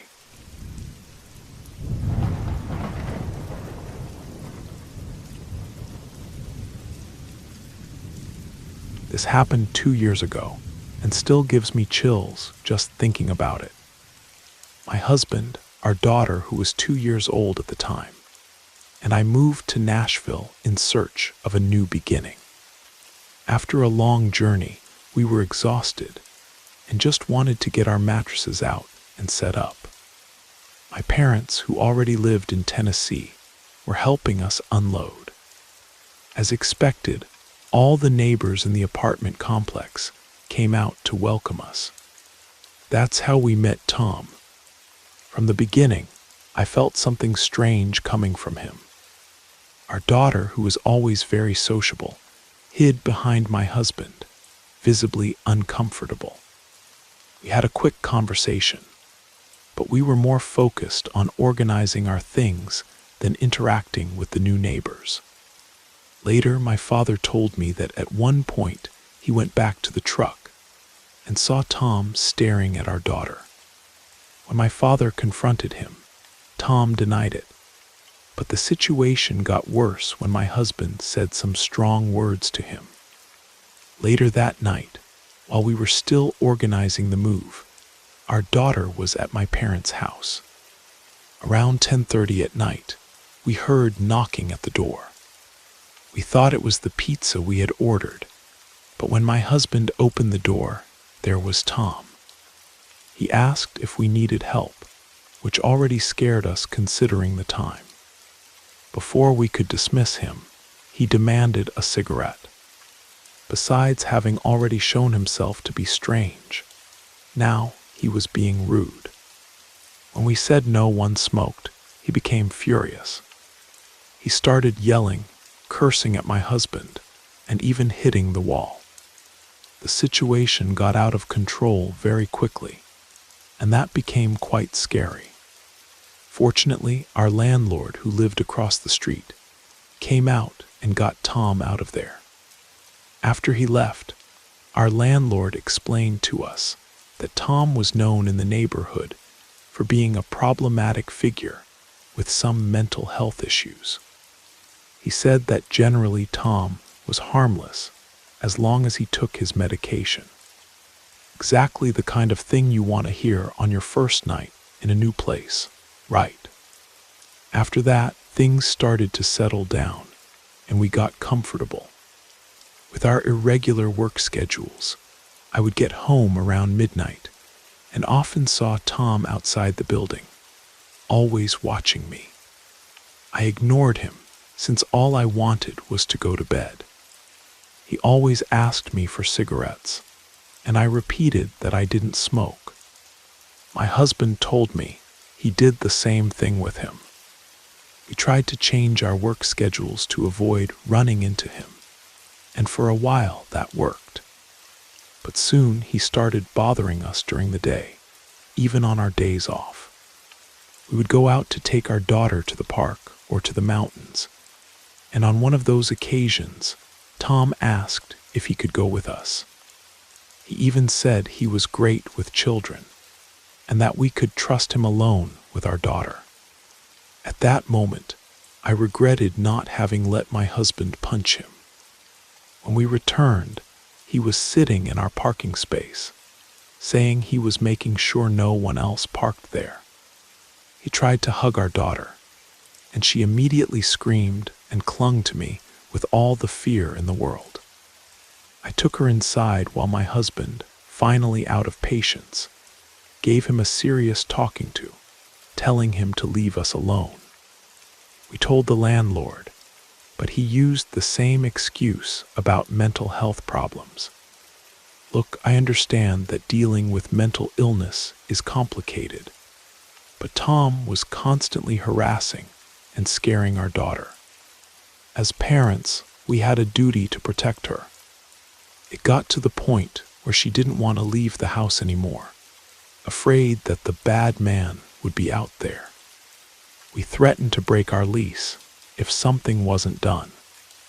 I started talking to other neighbors, and everyone seemed to have similar stories. One neighbor told me he saw Tom watching some younger girls at the community pool, and he and another neighbor kicked him out of there. This was reported to the landlord, but nothing happened. After a month, everything got quieter. Tom didn't show up anymore, and no one saw him. We thought he had moved away, which was a great relief. We were thinking about moving to my parents' house while we saved money. One night I was alone at home. My husband was working the night shift, and our daughter was sleeping at my parents' house. Around midnight, I heard knocking at the door. I found it strange, because anyone coming at that hour would have warned us beforehand. When I approached the door, it started shaking violently. Then I heard Tom screaming, "Open this damn door." He started hitting the door with his shoulder, screaming like a madman. I grabbed my phone and a knife from the kitchen and hid in the closet. Very cliché, I know, but I wanted to create some distance between us if he managed to get in. I called 911, and the operator said my neighbors had also called the police. It was only when I heard the sirens and voices outside that I felt safe enough to come out. When I opened the door, I saw a police officer immobilizing Tom on the ground. The landlord was yelling for them to let him go, and in a moment of fury, he even pushed the officer. In the end, both ended up being arrested. I gave my statement, and my neighbors confirmed everything I said, adding their own experiences with Tom. My dear church neighbor called my husband and my parents, explaining what was happening, and even invited me to spend the night with her family. Even so, I couldn't sleep. I kept thinking that at any moment, I might hear Tom's screams and knocking outside again. We found out that Tom was a registered sex offender. There were rumors that the landlord knew this, but turned a blind eye because Tom's family paid him extra to allow him to stay there. It's disgusting. Tom really took medication, but he had been off his meds for months when the police took him away. He said our daughter was his and that we had kidnapped her, in addition to claiming I was having an affair with him. Complete madness, right? The last thing I heard was that he was hospitalized, but I don't know if in a psychiatric hospital or prison. The landlord was fired and practically expelled from the city. What a relief. They offered us months of free rent for the troubles, but for us, that was already the end. We sold most of our belongings and moved to my parents' house. Now we have our own house, and our daughter is no longer afraid to go out. And yes, we check all our neighbors before moving anywhere, just to make sure there are no red flags.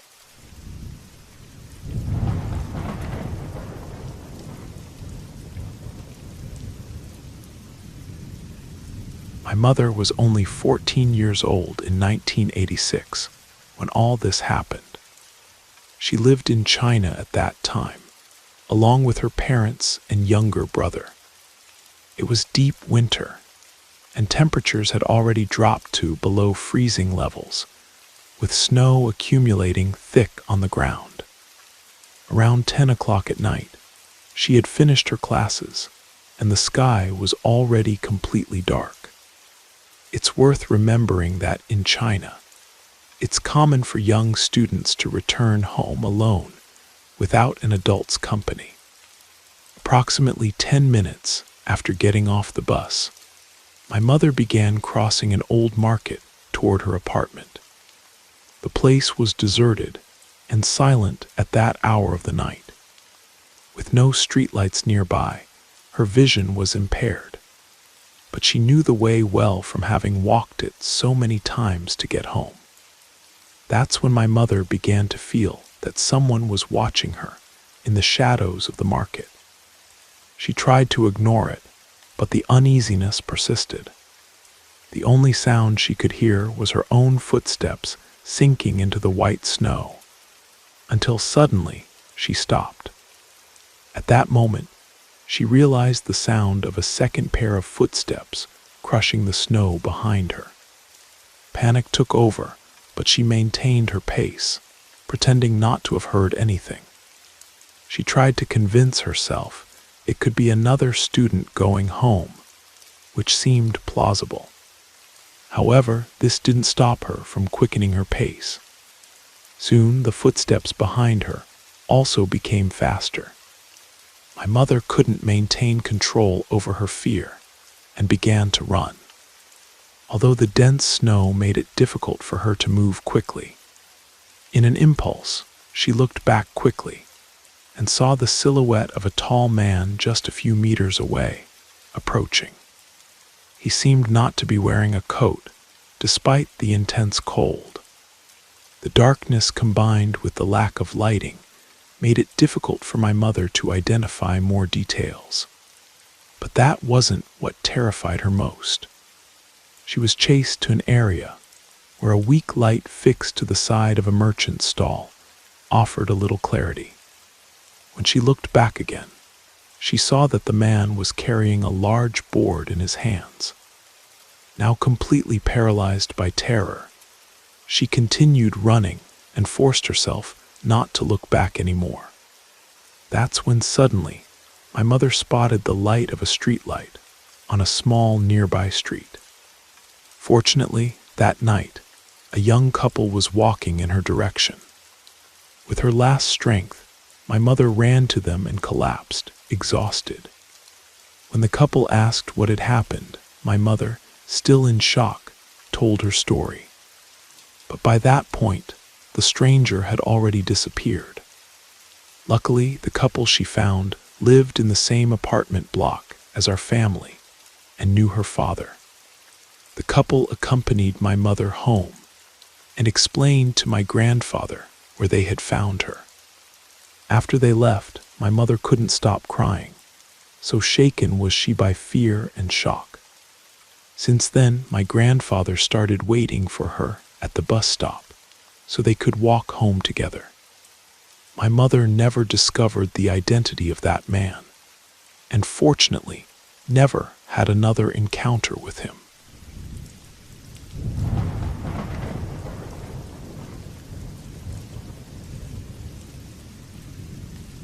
A few years ago, news emerged of a woman being attacked in my neighborhood. It was a shock to everyone, as our community had just gotten rid of several drug dealers who operated in the area. With the significant decrease in gang activity, we were all hopeful that we could finally live in a safer and quieter neighborhood. Unfortunately, this calm didn't last long. At the time, I lived in an apartment building and was about 17 years old. The attack on the woman was terrifying. She was brutally sexually assaulted and beaten until she lost consciousness. In the months that followed, at least 12 other women went through similar experiences. Little information was released by the press, and I imagine fear prevented the victims from sharing their stories publicly. Fortunately, all survived. However, none could give a clear description of the attacker, who always attacked from behind under the cover of darkness. The attacks happened while women were returning home from work, suggesting the criminal was observing their movements and becoming familiar with their routines before acting. The atmosphere on the street was one of constant tension. Husbands and fathers rushed to get their families inside as soon as the sun began to set. Children could no longer play outside after nightfall, and since it was winter, the sun set quite early, leaving the streets completely deserted as soon as it got dark. On one of those days, my grandmother came to visit us. My mother was very sick with the flu, so my grandmother spent the day taking care of her. We talked so much that when she was ready to leave, it was already night outside. It didn't seem right to let her go out alone at that time. My mother wasn't in any condition to accompany her, so at the height of my youthful courage, I offered to take her to the bus stop. With my 5 feet 2 inches tall, I definitely wasn't the most intimidating figure. But let's be honest. Who would let their grandmother walk alone through the streets with a criminal lurking.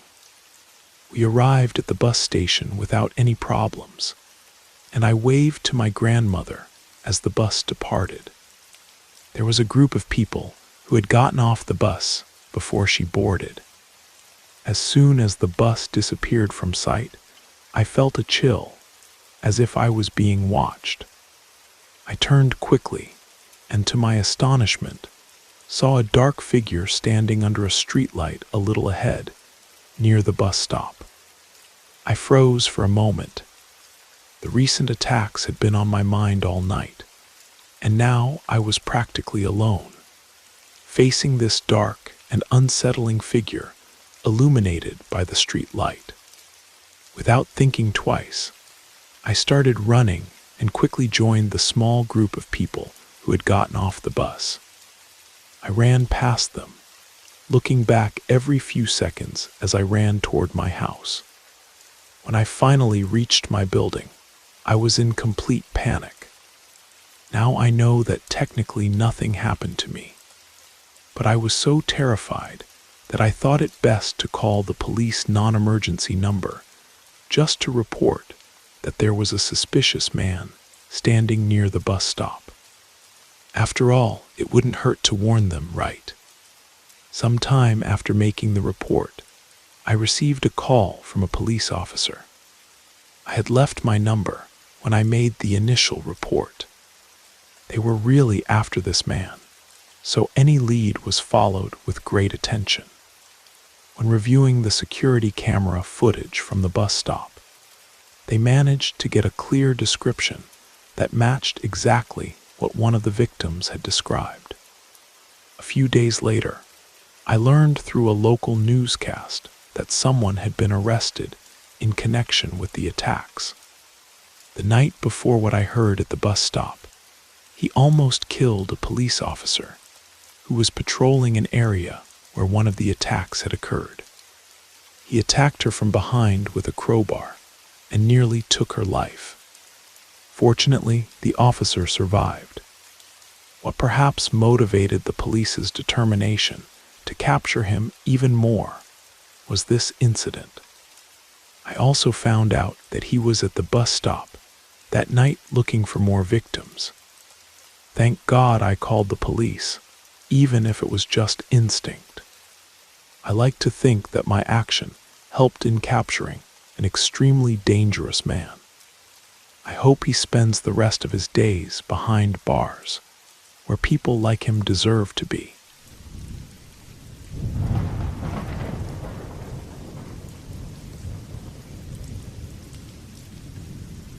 This happened in 1987, when I was 9 years old. I grew up in a medium-sized town in Massachusetts on the border with New Hampshire. My father worked at a well-known local plastics factory, and my stepmother was an employee of the Congregational Church. On Sundays, she dragged me to church whether I liked it or not. What made these church visits more tolerable was the chance to play on the playground after Sunday school. And of course, the cake that was almost always served. It was on a Sunday at the end of November that I was again taken to church with my stepmother. As usual, as soon as class ended, the other children and I ran to the church courtyard to play and smear ourselves with cake. I don't remember well what led me to approach a girl named Emily that morning. She was 2 years younger than me and much more popular.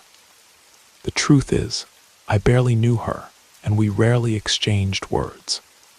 But something inside me told me I needed to talk to her. I went to the playground determined. "Hi, Emily," I began, not knowing exactly why. "You should let your nails grow.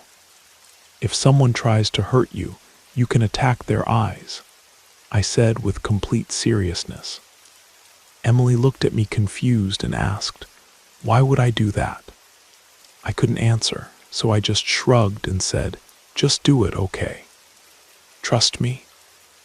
1 week later, Emily, her younger brother, and their mother were found dead, victims of a neighborhood psychopath named Michael LaPlante. He broke into their house, shot and killed the mother, Marcella, and then drowned Emily and her brother James. LaPlante managed to hide from police for 2 days, until he was captured half an hour away in the town of Nashua. When he was arrested, police noticed scratches around his eyes. When I learned that Emily and her family had been brutally murdered, I cried. At that moment, I finally understood why I felt I needed to warn her. Even so, I couldn't explain how I knew. I carry with me to this day the feeling that I failed. I remember feeling deeply anguished. No 9-year-old child should deal with such a heavy burden or carry this kind of guilt. What happened to Emily and her family devastated me, and I always wished I had done something more to save her life. It took me years to accept what happened, and survivor's guilt is something terrible, especially for someone so young.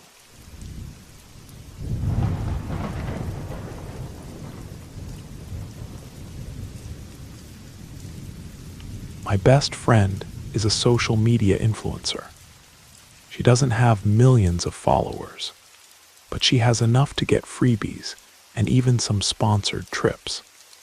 Although she works full-time, she uses Instagram as a hobby, mainly for the benefits it brings. She doesn't have enough followers yet to live off it, but her fan base is growing. It happened on the first trip she took as an influencer, when a small boutique hotel in Miami contacted her through Instagram.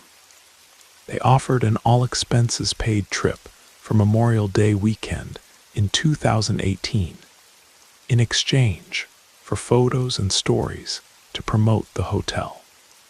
They said she could bring a friend and everything would be covered. Since it was her first time doing this kind of partnership, she still didn't know very well how things worked. They sent a contract that seemed legitimate, but said she would have to pay for her plane ticket to Miami and would be reimbursed later. At the time, this seemed reasonable to us, to prevent the influencer from taking the paid ticket and not showing up. Nervous about the situation, she invited me instead of another friend. We thought the worst-case scenario would be them not covering my ticket, but she said she would pay for me if necessary. We would be picked up at the airport by the hotel.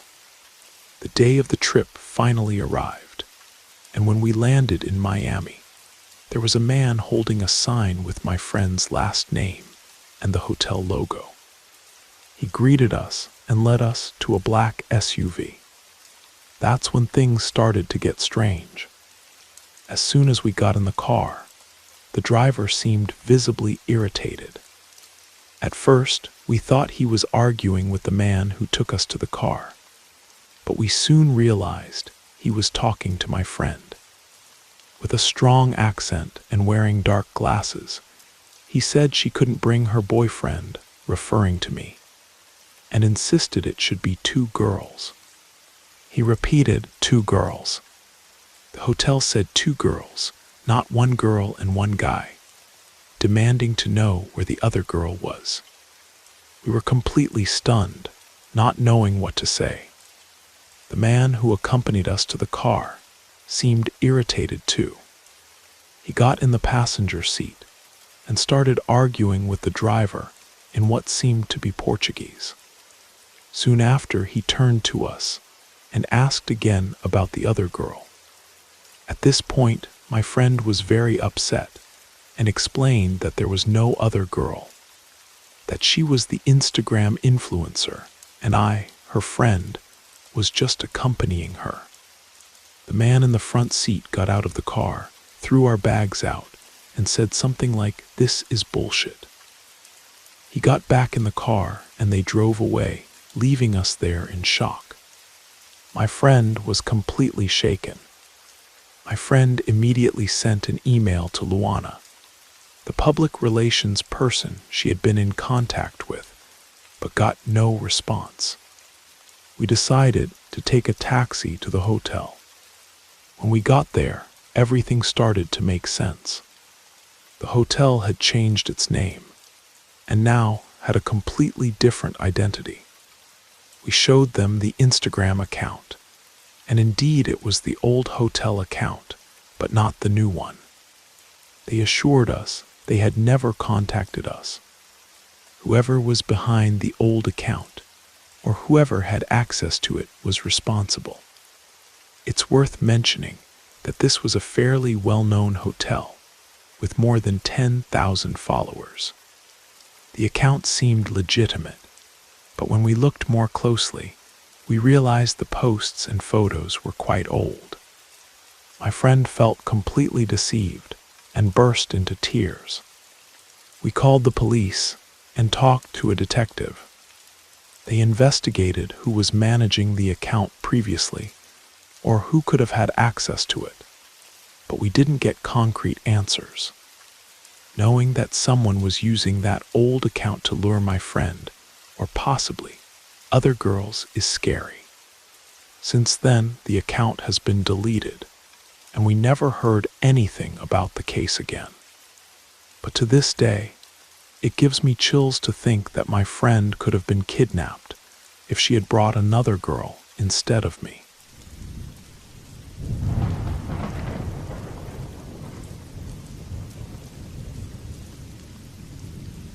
I never had much luck with relationships, and it seems my choices weren't the best. After definitely separating from my son's father after 5 years together, I was ready to rediscover myself. About 3 months later, as a single mother, my neighbor approached me and mentioned that a friend of his, John, wanted to meet me. It didn't take long for him to approach and enter my life. The first 6 months were great, but gradually he started drinking more and more, and with each drinking session, he became visibly more aggressive. John would pick fights with strangers, and even with our friends.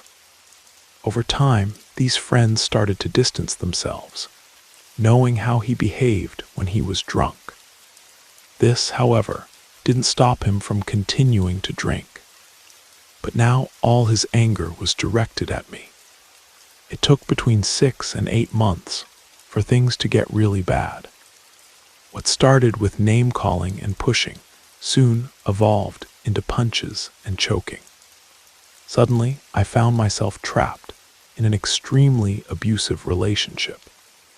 In a moment of desperation, I managed to escape through the bathroom window, but he found me soon after, beating up a friend of mine until he revealed where I was. John started tearing off my clothes during one of his attacks, laughing at me and challenging me to run away while I was completely vulnerable. The last night of abuse was undoubtedly the most terrible.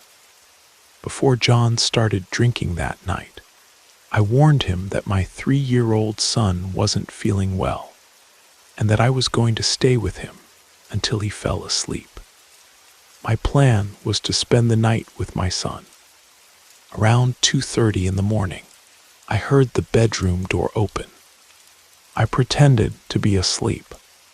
A few seconds passed, and I held my breath while tears began to form in my eyes. Suddenly, I felt his hand in my hair, pulling me from the bed while whispering, "I know you're avoiding me." He dragged me to the living room and threw me on the floor, accusing me of trying to leave him, demanding an explanation.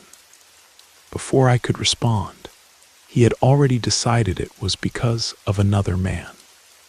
"If I catch you with another man, I'll kill you both," he yelled. John was visibly drunker than usual. He punched and kicked me, and I fell to the floor while trying to crawl toward my son's room. He came slowly behind me and asked, "Where do you think you're going?" He stepped in front of me, knelt down, and threatened, "Stay there or I'll really hurt you." Then he sat on the couch, watching while I remained on the floor. After about 30 minutes, he seemed to have fallen asleep. I knew that was my chance to escape. I put on a t-shirt, picked up my son, and tried to pass by him silently. Suddenly he woke up, grabbed my leg, and asked, "Where are you going?" Trembling, I replied that I was going to the kitchen to get a drink for my son. Irritated, he said, "Then go ahead." As soon as I entered the kitchen, I ran outside without pants, without shoes, without anything. I carried my son to the police station, which fortunately was just a few blocks away. There, during the night, you enter a room, press a button, and talk to someone through the intercom. I ran inside, leaned against the wall, pressed the button behind me, and slid to the floor, hugging my son, afraid that John might appear at any moment. All I thought was that if he beat me, at least it would be recorded by the camera. Soon I heard the voice through the intercom, "How can I help you?" But all I could do was cry. I couldn't even speak or explain what had happened. 2 officers came to help me. A female officer took my son and gave him something to eat while I went with the other to make the report. He handed me a blanket, trying to calm me down. About 15 minutes later, I heard John yelling my name as he was led down the hallway. I held my breath, afraid that he knew I was right behind the door. 30 minutes later, an officer returned with a sergeant. I thought they were going to tell me to go home and get my things while John was in custody. But instead, they started asking me more questions about his anger problems and whether other fights had occurred before. I told them about John's problem with alcohol and how he had become increasingly aggressive. That's when they showed me a handwritten list by John detailing how he planned to dismember my body and where he would bury it so they would never find me. He had even written down possible dates, with some already crossed out. When I read that, I was breathless, and tears started to fall. I looked at the officer and asked, "What does this mean?" He looked back at me and said, "It means you were lucky." John was charged with attempted murder, kidnapping, and assault. Before the trial, I went back to Arizona, but left a detailed statement. Although he pleaded not guilty, he was sentenced to 2 years in prison. Shortly before I left, I received a letter from John that simply said, "This isn't over. You'll always be mine."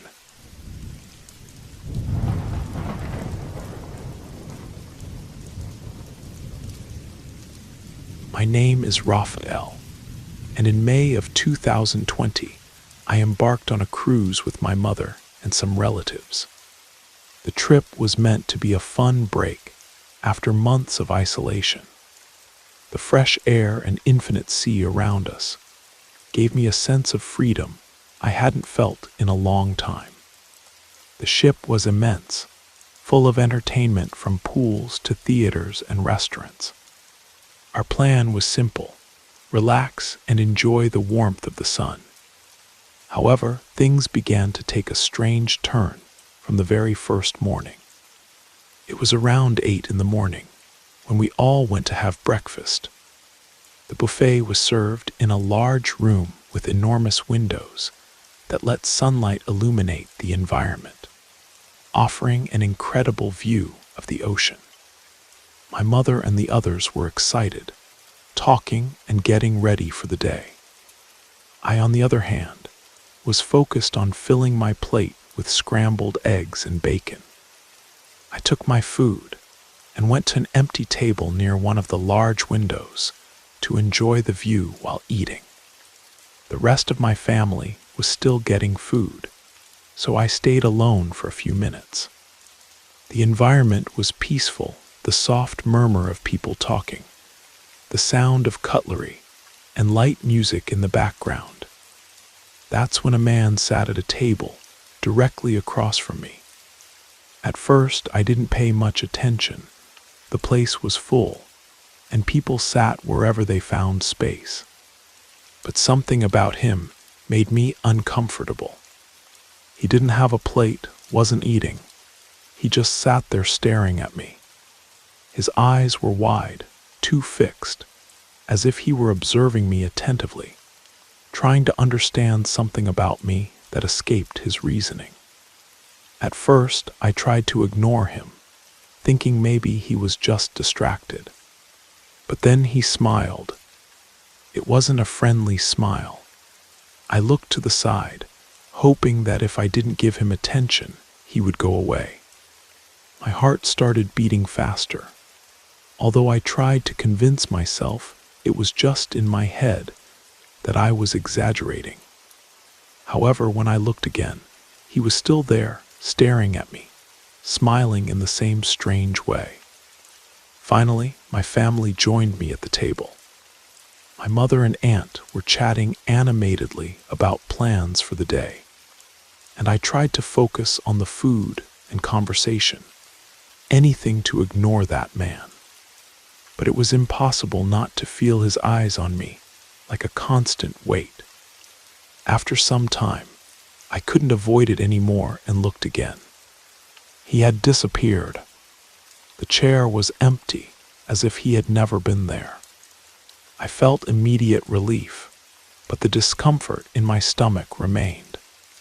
I thought about telling my mother about the strange man, but I didn't want to seem silly. After all, people look at each other all the time, don't they? Maybe I was just exaggerating. The rest of the day passed without any other incidents. We relaxed by the pool, watched a show, and enjoyed the ship's attractions. At night, I had almost forgotten about the man from breakfast. But later, while we were returning to our cabin after dinner, I saw him again. He was a few meters away, walking slowly, not even trying to disguise that he was following us. When he noticed I had spotted him, he didn't look away. That same disturbing smile appeared on his face, as if he knew something I didn't. But I said nothing. I didn't want to alarm my mother or the others. Maybe he was just a weird guy. Maybe it wasn't anything to worry about. Maybe. We quickly entered our cabin, and I closed the door behind us, leaning against it for a moment. I stayed listening, perhaps hoping to hear footsteps stopping outside, but everything was quiet. Too quiet. Throughout the rest of the trip, I kept seeing him always at a distance, on the edge of the crowd, standing near the pool, or sitting in some corner of the lounge. He was always watching, always smiling. I tried to act like it didn't bother me, like it wasn't disturbing me. But the truth was I felt like I couldn't escape his eyes wherever I went. He was there, lurking, giving me chills. Then on the last day of the cruise, as we were preparing to disembark, I saw him again. But this time, he didn't stay at a distance. He came straight toward me. My heart raced, and I felt my body freeze, unable to move. He leaned so close, I could feel his hot breath on my ear. "You were lucky I changed my mind," he whispered. "Now you're safe." I stood there paralyzed, unable to respond, while he straightened up and disappeared into the crowd. His words echoed in my mind, causing a wave of nausea. What did he mean? What had he planned to do? I never saw him again after that. When we finally disembarked, I felt deep relief, but his words continued to haunt me for a long time. To this day, I wonder what he had in mind, what could have happened if he hadn't changed his mind. I'll never know for sure, but every time I think about it, I can't shake the feeling that I came very close to something terrible, something I should perhaps never understand.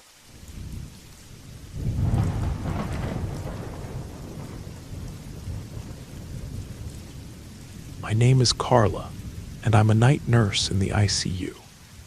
I've been working here for 7 years, and despite the time, it never ceases to be a strange experience. I've witnessed things that would make most people quit immediately. You might think the incessant sound of alarms and the sight of unpleasant fluids spreading everywhere would be enough to scare me. And I won't even start talking about the patients. People die right in front of us, and we're the ones who have to deal with it. One night, something happened that I'll never forget. And honestly, I wish I could erase it from my memory. It was about 2 a.m, in the silence of dawn. While the world outside seemed to sleep, in the ICU, the machines keep beeping, patients keep moaning, and the fluorescent lights flicker enough to make you doubt if you're seeing things. I was doing my usual rounds, checking vital signs and restocking supplies, when I looked down the main hallway leading to the ICU entrance. That's when I saw her, a little girl, no more than 1 year old, standing right in front of the ICU door. She wore a faded pink onesie with little ducks printed on it. Her hair was thin and sparse, barely beginning to grow. She made no sound at all, didn't cry or move. She just stood there, staring straight ahead with her big dark eyes. I froze, staring back. My mind tried to process what I was seeing. What would a baby be doing in the ICU? There was no adult nearby, no nurse running after her, nothing. Just this child, alone and silent, standing there as if she had entered on her own.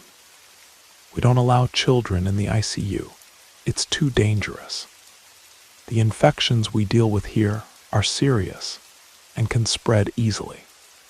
A child's immune system couldn't handle it. Instinctively, I started walking toward the little girl, imagining that maybe her parents were right behind, or that someone had brought her by mistake, and I could get her out of there before anyone noticed. But as I approached, something began to seem strange. The air became heavier, almost as if the atmosphere around her had changed. Suddenly, the lights started buzzing and flickering more frequently. The sound of my footsteps echoed in the hallway too loud, as if everything around had fallen into complete silence, except for those damn footsteps. I quickened my pace, but when I reached the entrance, the girl had vanished. Simply disappeared. I looked everywhere, left, right, down the entire hallway, but there was no sign of her. No adult, no baby carriage, nothing. It was as if the ICU had swallowed her. My heart was racing in my chest, and I felt foolish but also scared. Babies don't disappear like that. Maybe she had crawled into one of the rooms, or maybe I had imagined it all. But I knew I had seen her. I knew it was real. I turned around, ready to go back and ask a colleague if they had seen anything, when I heard a sound. It was soft, almost like a whisper, the sound of someone laughing quietly. A baby's laugh. I turned again, scanning the empty hallway with my eyes. There was nothing, just the same lifeless hallway stretching before me. That's when one of the other nurses, Mara, appeared coming toward me. She looked exhausted, her hair disheveled after hours of work. The instant she saw my expression, she stopped. "What's wrong?" she asked in a low tone. Did you see a child?" I stammered. "A little girl." "She was right here." Mara frowned, then shook her head slowly. "She was wearing a pink onesie.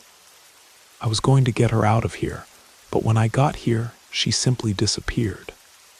She stared at me for a moment. "Do you believe me?" I asked, feeling a chill run down my spine. She nodded, crossing her arms. "Yes, you're not the first to see her, and you won't be the last." Those words left me frozen. My mouth went dry, and I swallowed hard. "What do you mean?" Mara looked around, checking if we were far enough from Patient's ears. Then she signaled for me to follow her down the hallway. When we were out of earshot of anyone, she finally said in a low voice, "People see this little girl from time to time. Always the same child. She never says anything, just stands there and then disappears. The first time I saw her, I thought she was lost. I was about to call security, but when I blinked, she was gone." So many questions ran through my head, but none of them seemed to make sense. Who is she?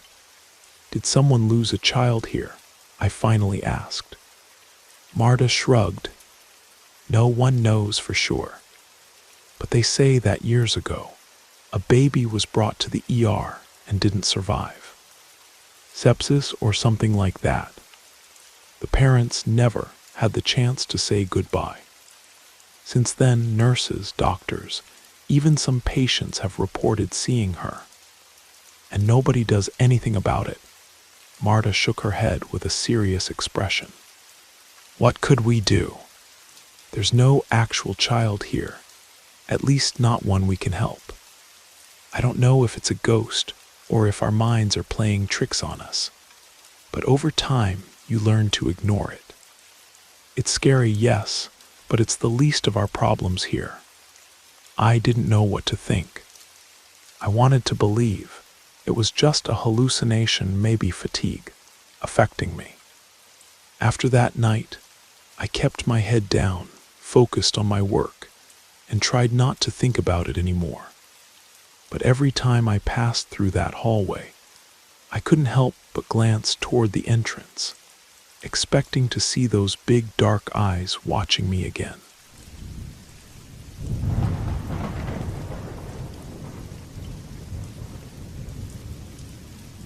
My name is Daniel, and the day I met Victor will forever be etched in my memory. It was one of those experiences that makes you question what you understand about the world, leaving a chilling sensation that persists long after everything is over.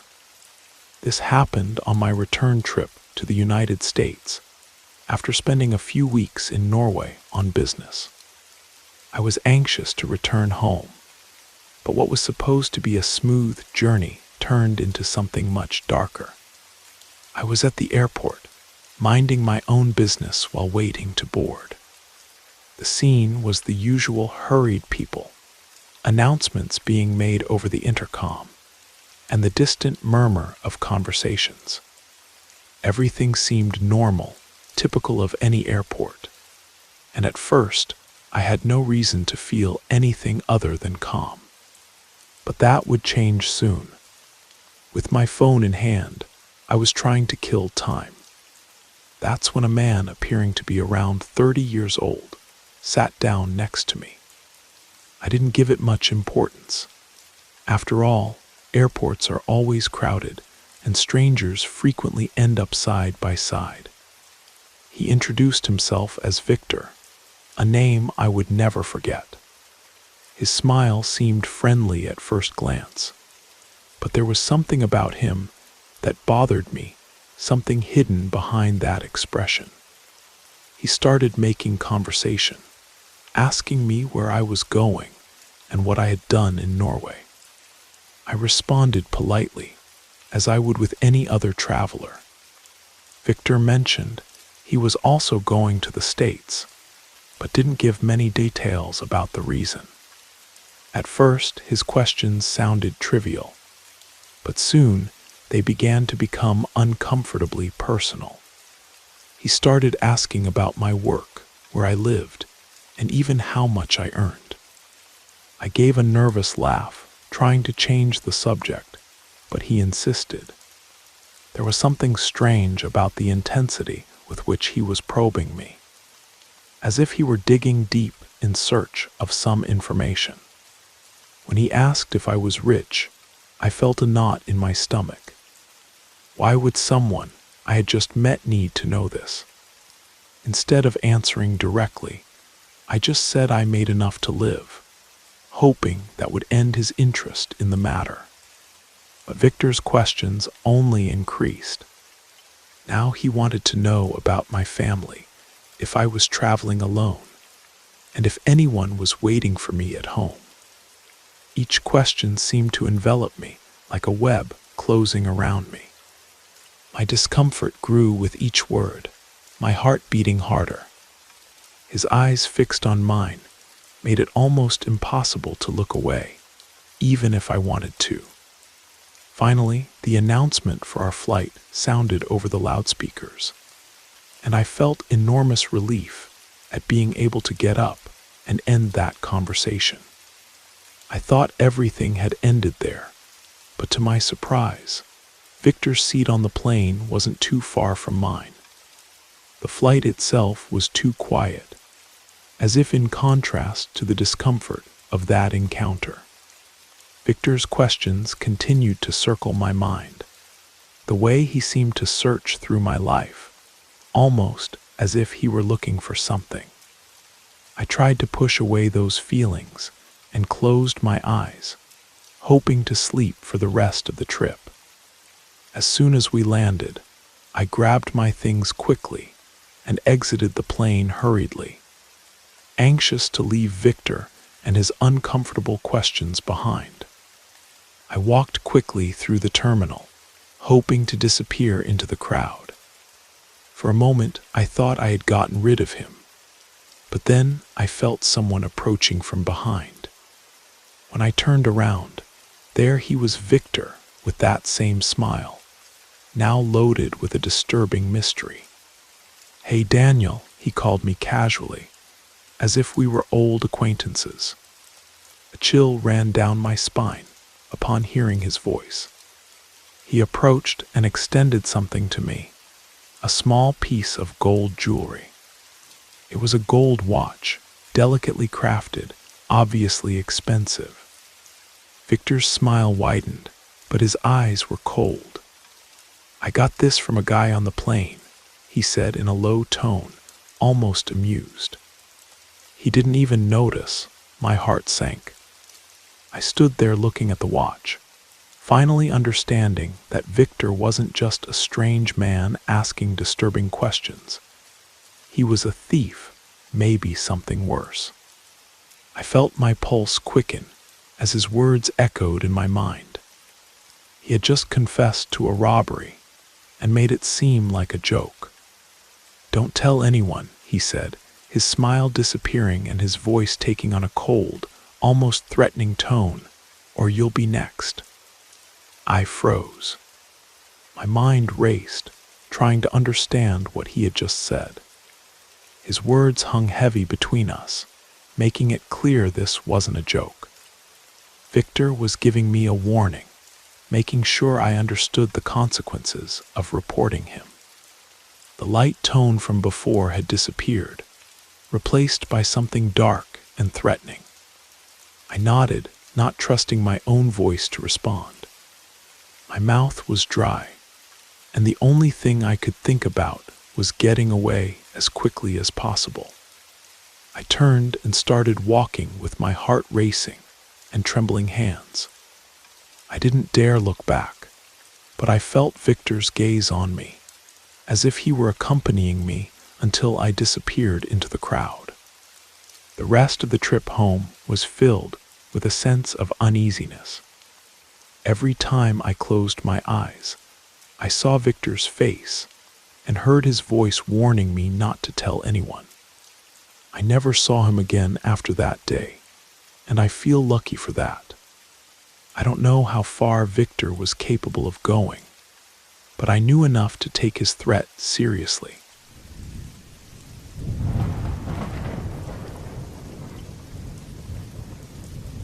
What I'm going to tell you happened in July of 2019, and I was only 9 years old. My name is Leandro, and I still remember that day as if it happened yesterday. The sun was shining outside, its long shadows stretching across the curtains of our living room. I was on the floor, distracted with my toy cars, unhurried, enjoying the moment. Everything seemed ordinary until my mother's phone rang. I could hear her voice coming from the kitchen, lower than usual, and something sounded different. The animated tone she always used when talking to her friends wasn't there. A few minutes later, she entered the living room with a pale face. "Sweetie," she said, kneeling in front of me, "your father had an accident. He's in the hospital, and I need to go see him." A knot rose in my throat, but I trusted what my mother said. She assured me it wasn't anything too serious, but she needed to go immediately. Since I was too young to accompany her, she decided to leave me with our neighbor, Mrs. Dirksen, an elderly lady who lived next door. I didn't know her well, but my mother assured me she was very kind and would take good care of me. When we knocked on Mrs. Dirksen's door, we were greeted with a welcoming smile. She was a lady with silver hair pulled back in a bun, about 70 years old. Her glasses kept sliding down her nose, and her long dresses seemed to come from an old movie. The house had a pleasant smell of freshly baked cookies and cinnamon. Come in," she said with a soft voice, leading us inside. The house was cozy, although old-fashioned, and everything seemed perfectly arranged, as if nothing had moved from its place in years. "Don't worry, dear, he'll be safe with me," she told my mother before she left. After my mother left, Mrs. Dirksen offered me cookies and some candy, which I accepted with pleasure. I sat in the living room, savoring the sweets, while the TV showed some black and white movie I didn't know. The house was so quiet that the only sound breaking the silence was the tick-tock of an old clock hanging on the wall. Sitting there, something caught my attention, a door on the other side of the room, slightly ajar. From time to time, Mrs. Dirksen would disappear into that room, staying there for a few minutes before returning. She didn't mention anything about it, and at first, I didn't ask either. But it seemed strange since, as far as I knew, she lived alone.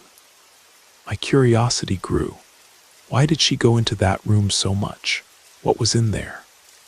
My imagination began to run wild. Maybe she had some pet hidden, like a cat or a bird. But there was no sound, no meowing, no chirping, nothing. Eventually, my curiosity became impossible to contain. "Mrs. Dirksen," I asked, trying to sound casual, "is there someone in that room?" Her face changed instantly. The warmth in her eyes disappeared, replaced by a cold, hard expression. She stopped what she was doing and stared at me, her expression now almost angry. "There's no one there," she said firmly, with a low voice. "Stay away from that room." I didn't ask any more questions. Mrs. Dirksen went back to what she was doing, but something had changed. The environment seemed heavier, more somber, and I couldn't get rid of the feeling that something was very wrong. Later, Mrs. Dirksen told me she needed to go to the store to buy some things. "Don't move and don't touch anything," she said firmly before leaving. As soon as the door closed behind her, my heart started beating faster. I was alone now, and that door, the same one she entered and exited so much, was right there, just a few meters away. I couldn't resist anymore. I got up with trembling legs and walked slowly toward the door. My mind was blank. I needed to know what was in that room. With my hand shaking, I reached for the handle, turned it slowly, hearing a creak as the door opened. The room was dark, the curtains closed, and my eyes took a while to adjust to the darkness. At first, it seemed empty, but then I saw a figure lying on the bed, tied up firmly. My breath caught in my throat. It was a boy, maybe around 15 years old. His arms and legs were tied to the bedposts, and a cloth covered his mouth. His eyes were wide, full of terror, imploring for help. I froze, unable to understand what I was seeing. Who was he and why was he tied up? Panic took over me. I didn't know what to do, so I ran out of the house as fast as I could. I grabbed my mother's phone from my pocket, and my hands were shaking so much I almost dropped it. When she answered, I could barely form the words. "Mom, there's a boy tied up in Mrs. Dirkson's house," I managed to say, my voice breaking. On the other end of the line, I heard a sigh. "Stay outside the house. I'm calling the police now," she responded with a firmness that gave me some relief. I stood out there, trembling, waiting for my mother. Time seemed to drag, each second felt like an eternity. But actually, only a few minutes passed before the police arrived. They ran into the house, and shortly after came out with the boy. He was pale, scared, but fortunately now safe. Later, I found out the boy had been missing for weeks. The police had been looking for him, but no one had thought to investigate Mrs. Dirkson's house. That day she was arrested, but the mystery remained. No one ever understood what led her to do that. She had no family, no history of strange behavior. Nothing made sense, and no one could explain her motives.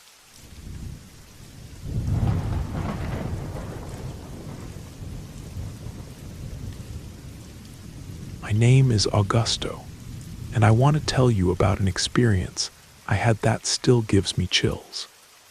A few years ago, I stayed at a small, old motel while driving through a quiet town. It wasn't the kind of place I planned to stay for long. I just needed to rest for one night before continuing my journey the next day. The motel was next to a lonely highway, with few cars in the parking lot.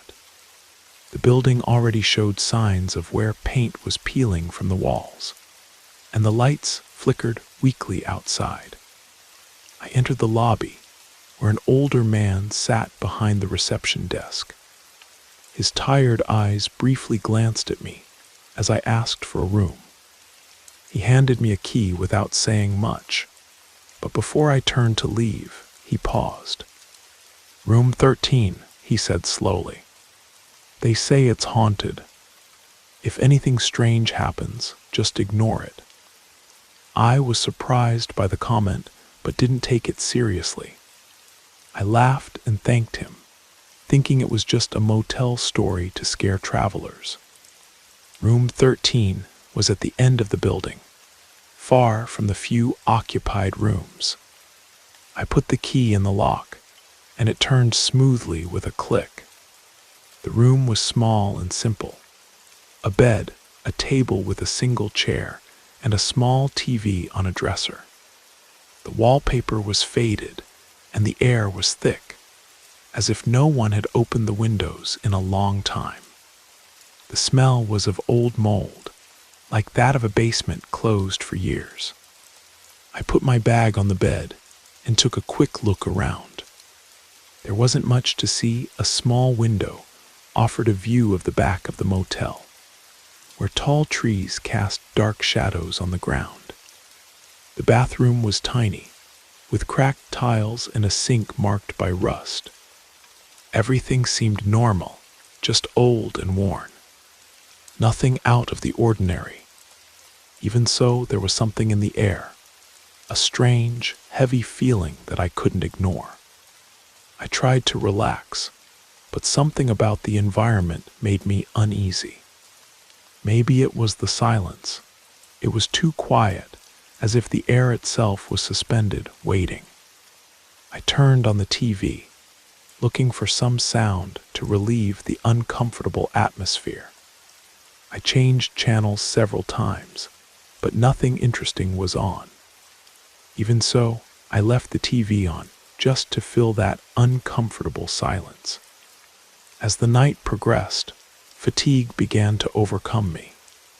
I turned off the TV and lay down, pulling the thin, rough blanket over me. The mattress creaked under my weight as I tried to sleep, but there was an uncomfortable feeling, as if I wasn't alone. I lay staring at the ceiling, listening to the silence around me, and then suddenly a soft sound. It was weak, almost imperceptible, but it seemed to come from inside the room, not from outside. I sat up, scanning the environment with my eyes, but there was nothing there. I imagined it could be the pipes or the old building settling. So I tried to ignore it and closed my eyes again, trying to sleep. Minutes passed, and then I heard it again, only this time the sound was louder. It came from the corner of the room where the chair was, next to the table. My heart raced. I tried to convince myself it was just the old building making noise, but something seemed off. I stared at the chair, waiting as if something was going to happen. The room seemed colder now, and my body was completely tense. Suddenly, the chair moved. It wasn't much, just a small slide, as if someone had pushed it lightly. But it was enough to make me jump from the bed. I stood paralyzed, looking at the chair with my heart pounding in my throat.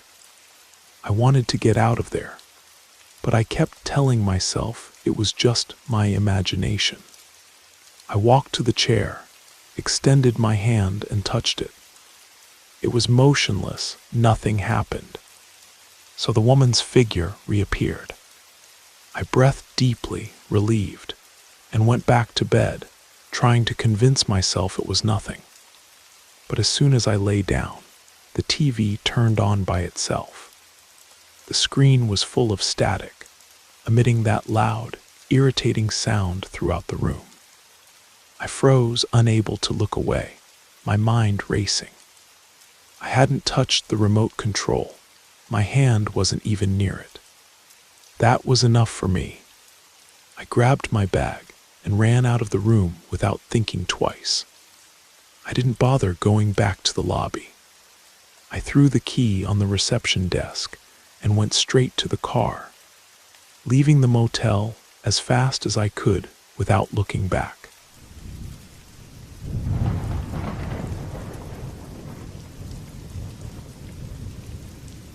If I had known what awaited me, maybe I wouldn't have stayed alone that night.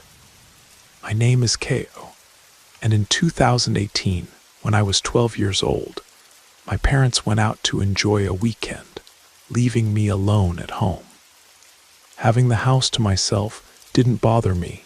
In fact, I even appreciated the freedom. I spent most of the night in the living room watching TV, eating snacks, and playing on my phone. But that night, the house was strangely quiet, more than usual. When you're alone, even the smallest sound seems to come alive. Our house wasn't very big, just 2 floors and a basement that my parents used for storage. I avoided going down there. It always gave me a weird feeling. It was dark, cold, and smelled musty. The basement light flickered from time to time, which only increased the discomfort. As the night progressed, the silence seemed to intensify. I turned up the TV volume to try to distract myself, but then something strange happened. The TV turned off by itself. I thought it might be a power outage, but the lights stayed on. Confused, I picked up the remote and tried to turn the TV back on, but nothing happened.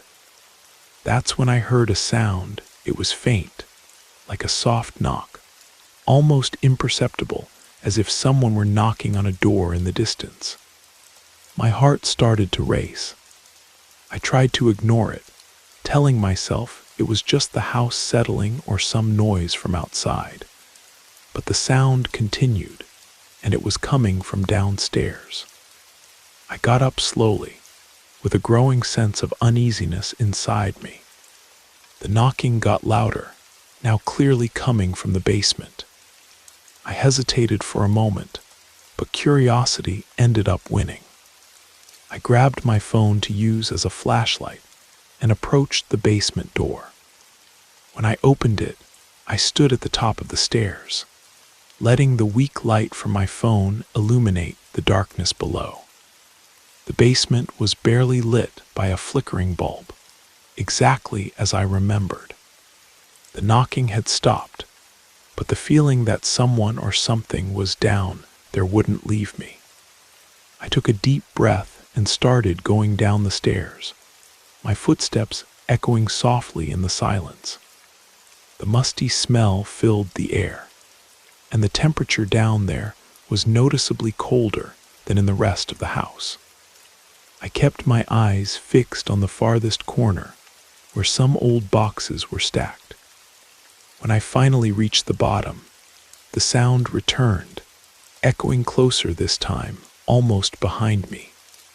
I turned quickly, but there was nothing, just the dark, empty basement. My heart was pounding in my chest, and I felt a chill run down my spine.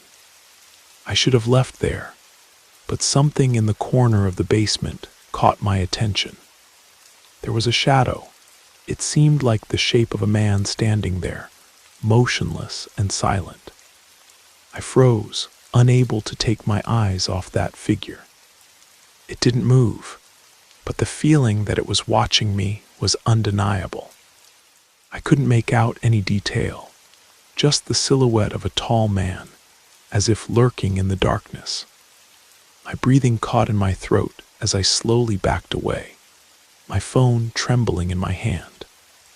The shadow seemed to move, and for a brief instant, I thought I saw the outline of a pale face, ghostly and frighteningly spectral. I tried to run, but my legs seemed stuck to the ground. I stumbled backward, falling against the stairs, and my phone slipped from my hand, crashing to the floor with a bang. The shadow didn't approach, but I could feel its presence as if it were just waiting. Panic took over me, and I got up with difficulty, grabbing my phone from the floor before desperately running up the stairs. I slammed the basement door shut and locked it, my hands shaking as I leaned against it, trying to catch my breath. I stayed there for a long time, just listening. The house was quiet again, but something in the basement seemed alive, something I couldn't explain. I didn't have the courage to go down there again. I stayed in the living room with all the lights on, anxiously waiting for my parents to return. When they finally arrived, I didn't say anything about what had happened. I didn't know if they would believe me, and to be honest, I wasn't even sure I believed what I had seen myself.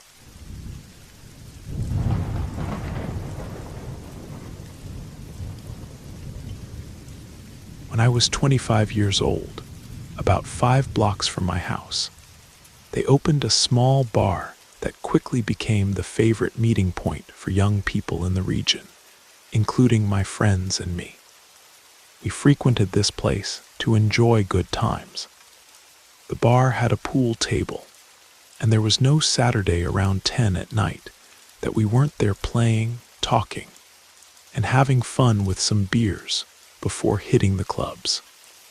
We called it the pregame, the warm-up for the rest of the night. Back then, I was already dating Camilla, who is now my wife, and luckily, she never objected to me going to the bar with my friends. In fact, she also went with her friends, and we formed a big group. The atmosphere of the place was incredibly pleasant despite its simplicity. There were never fights or confusion, even though many people left quite drunk, and the bar owner was doing very well financially. So it was a surprise when one Saturday night, we arrived as usual and found it closed.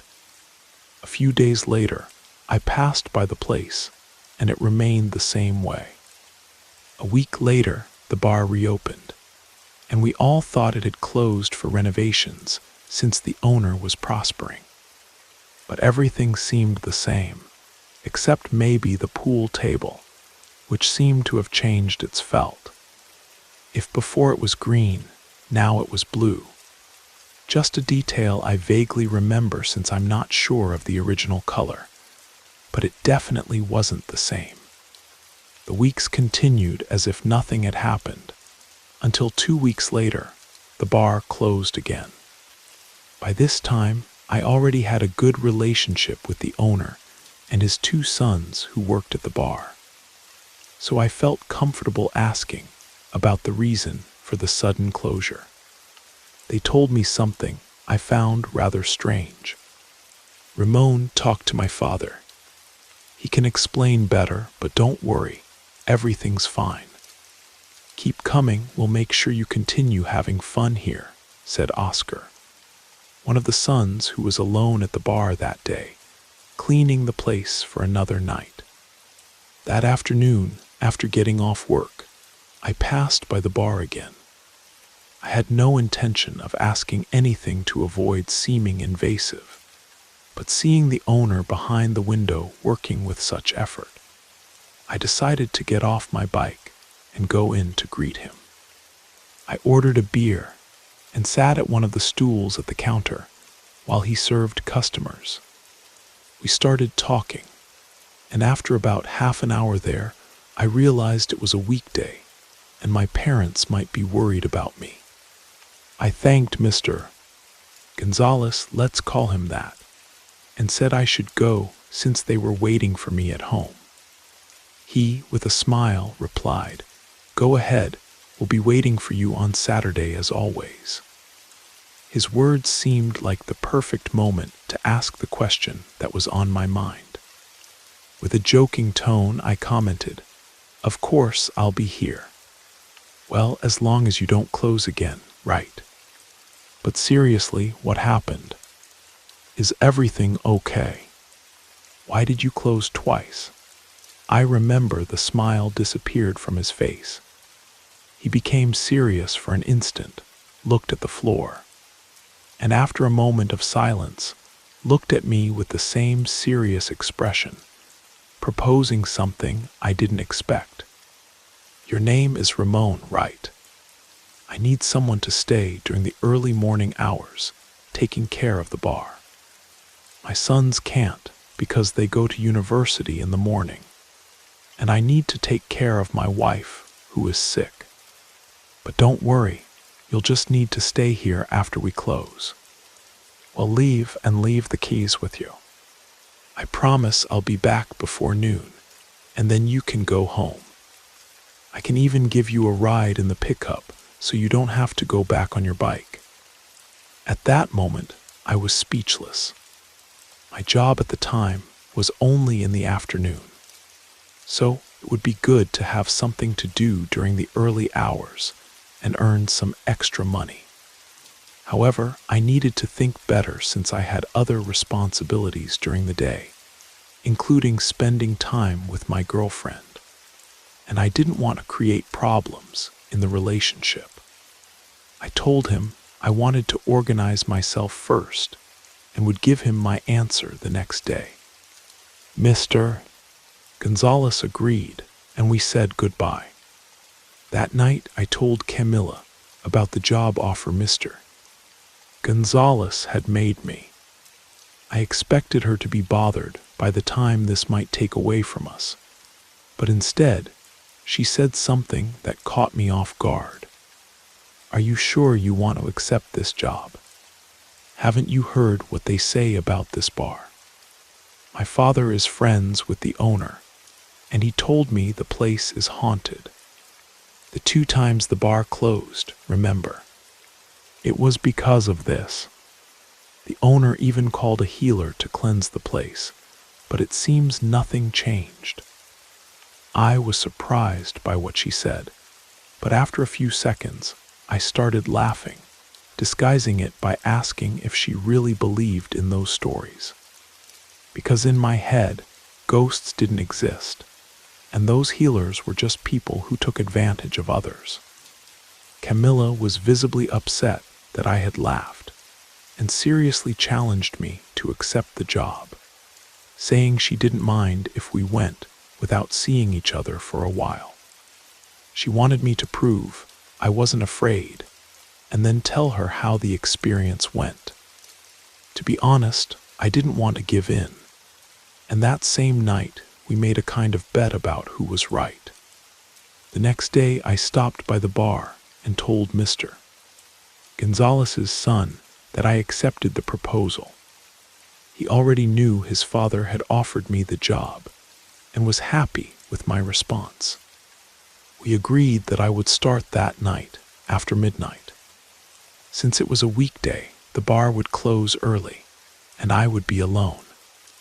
I was excited, but couldn't stop thinking about what Camilla had told me about the place. When Mr.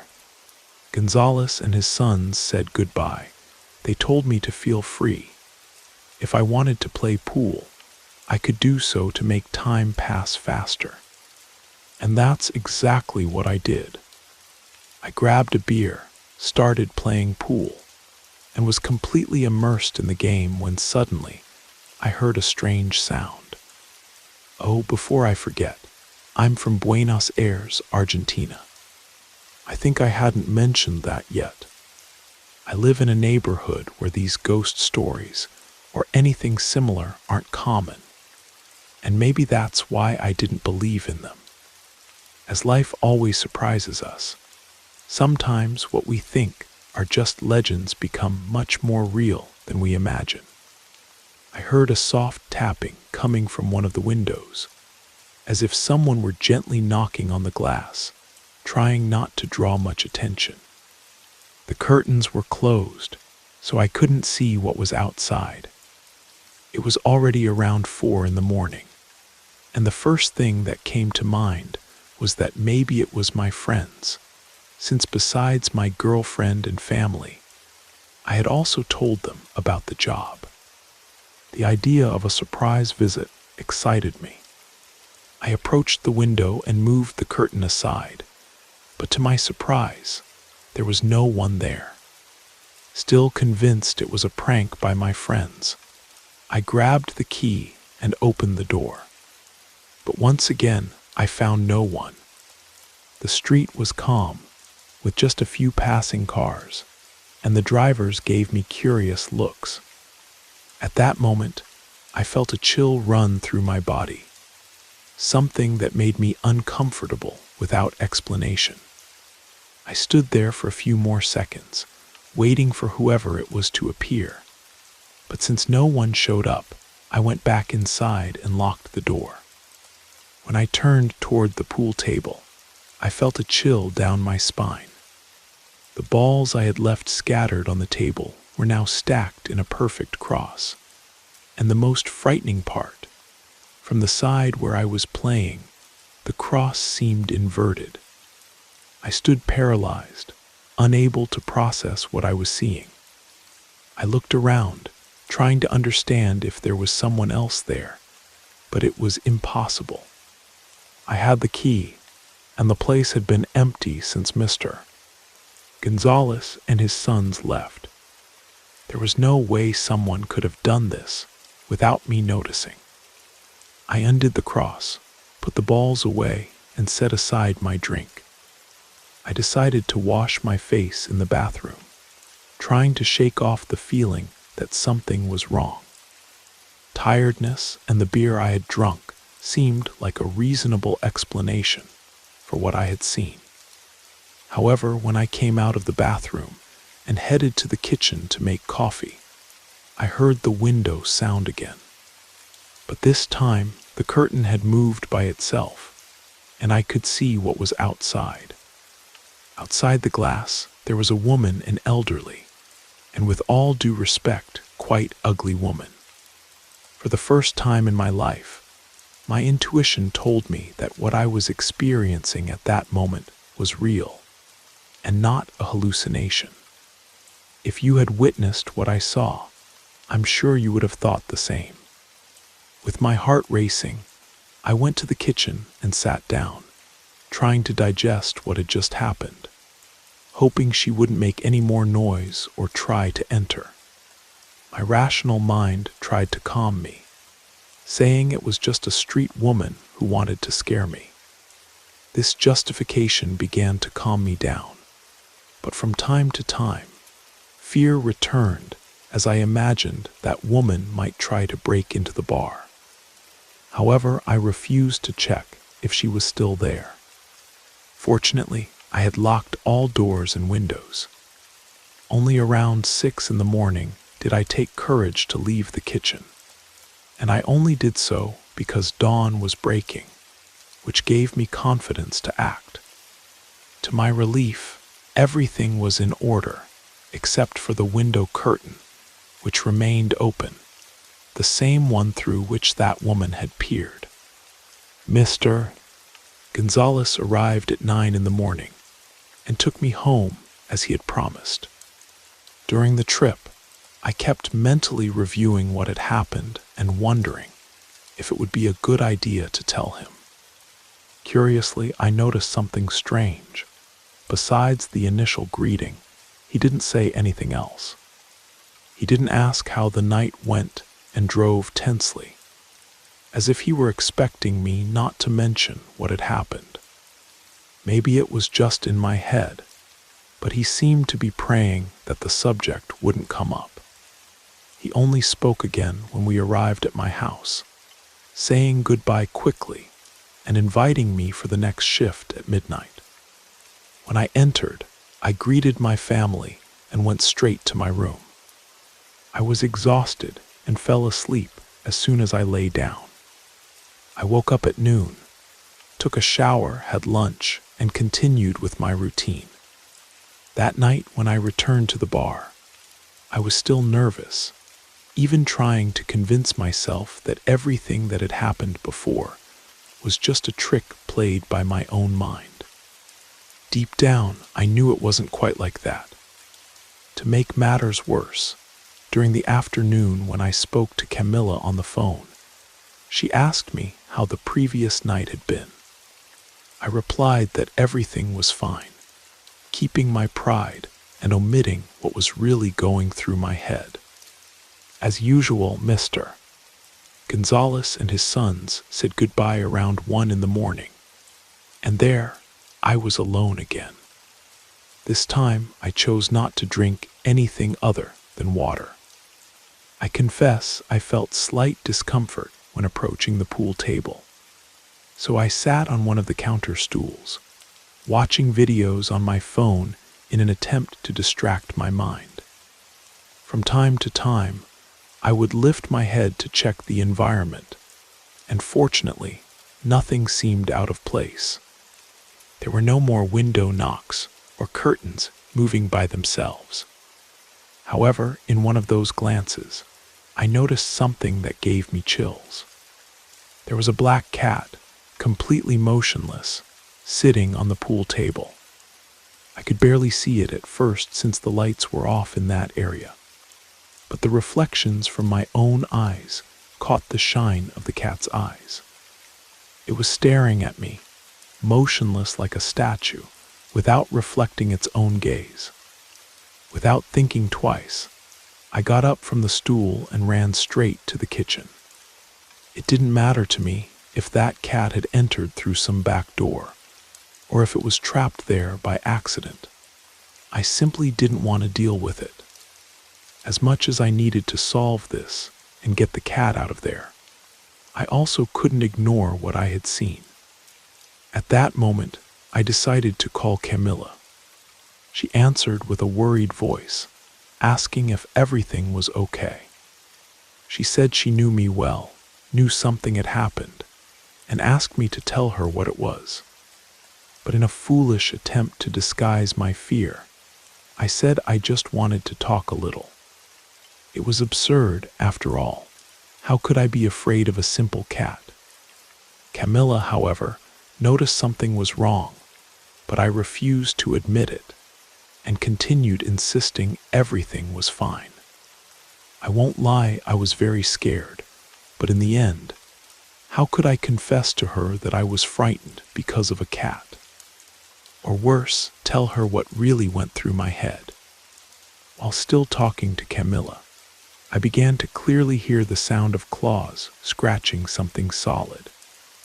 I didn't want my girlfriend to notice what was happening, so I made up that I needed to go to the bathroom and hung up, promising to call back.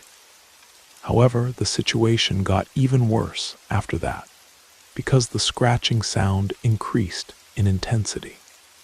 In the middle of panic, I tried to analyze the situation and realized the noise was coming from another part of the bar.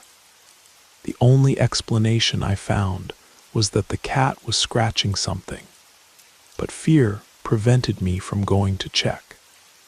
I know it was a mistake. After the noise stopped and silence took over the place, interrupted only by cars passing on the street, I gathered courage and left the kitchen. Unfortunately, I wasn't wrong. Today I wish I had been mistaken, because the sound really was scratches, but not as I expected. They were on the pool table. The cat was no longer there, but the scratches were enormous and deep, impossible to have been made by that cat I had seen minutes before. Then, almost like a flash, I remembered something. The detail that they had changed the tables felt when the bar reopened, after being closed for a week. Undoubtedly, I thought, this was the reason. Whatever caused those scratches had done it before. Fearful and without any explanation for what was happening, I ran back to the kitchen, hoping dawn would come soon. I didn't know if Mr. Gonzalez would reprimand me when he arrived, but I couldn't contain myself. As soon as he arrived, I immediately said that strange things were happening at the bar, and that I was upset they hadn't told me anything. Maybe feeling cornered, he finally was honest and revealed to me what was happening. When his wife got sick and no doctor could cure her, they turned to a healer as a last resort, moved by desperation. The healer claimed that his wife's illness was the result of witchcraft, and for her to get better, they needed to return the evil to whoever caused it. He didn't know who the responsible person was, but since they started dealing with the healer, strange things began to happen around them, including at the bar. He didn't go into details about what exactly happened, but he said they no longer had peace. He hired me believing that since I wasn't involved in the situation, nothing bad would happen to me. But as I already told you, things didn't turn out as he expected. Since then, I never returned to that bar. When I told the whole story to my girlfriend and friends, they also stopped going. However, I had to seek help from a healer. That witch, or whatever it was I saw, never made clear what she wanted from me. But I heard many times a woman outside my window, laughing and knocking on the glass. I never looked. I pretended to be asleep until she went away, laughing the whole time without stopping. Shortly after, I learned that Mr. Gonzalez's wife had passed away. The bar was closed forever. After that, I rarely see Mr. Gonzalez and his sons, and when it happens, it's as if we were complete strangers. I don't know how their lives are now, but I'm certain that bar, or maybe the land, was cursed. Today, there's a clothing store in that location, but we never visit it because we're not interested in what they sell. What no one knows is whether strange things still happen there. Sometimes we think paranormal events belong only to the world of those who have departed, of those who wander in search of something, or of beings that don't belong to this plane.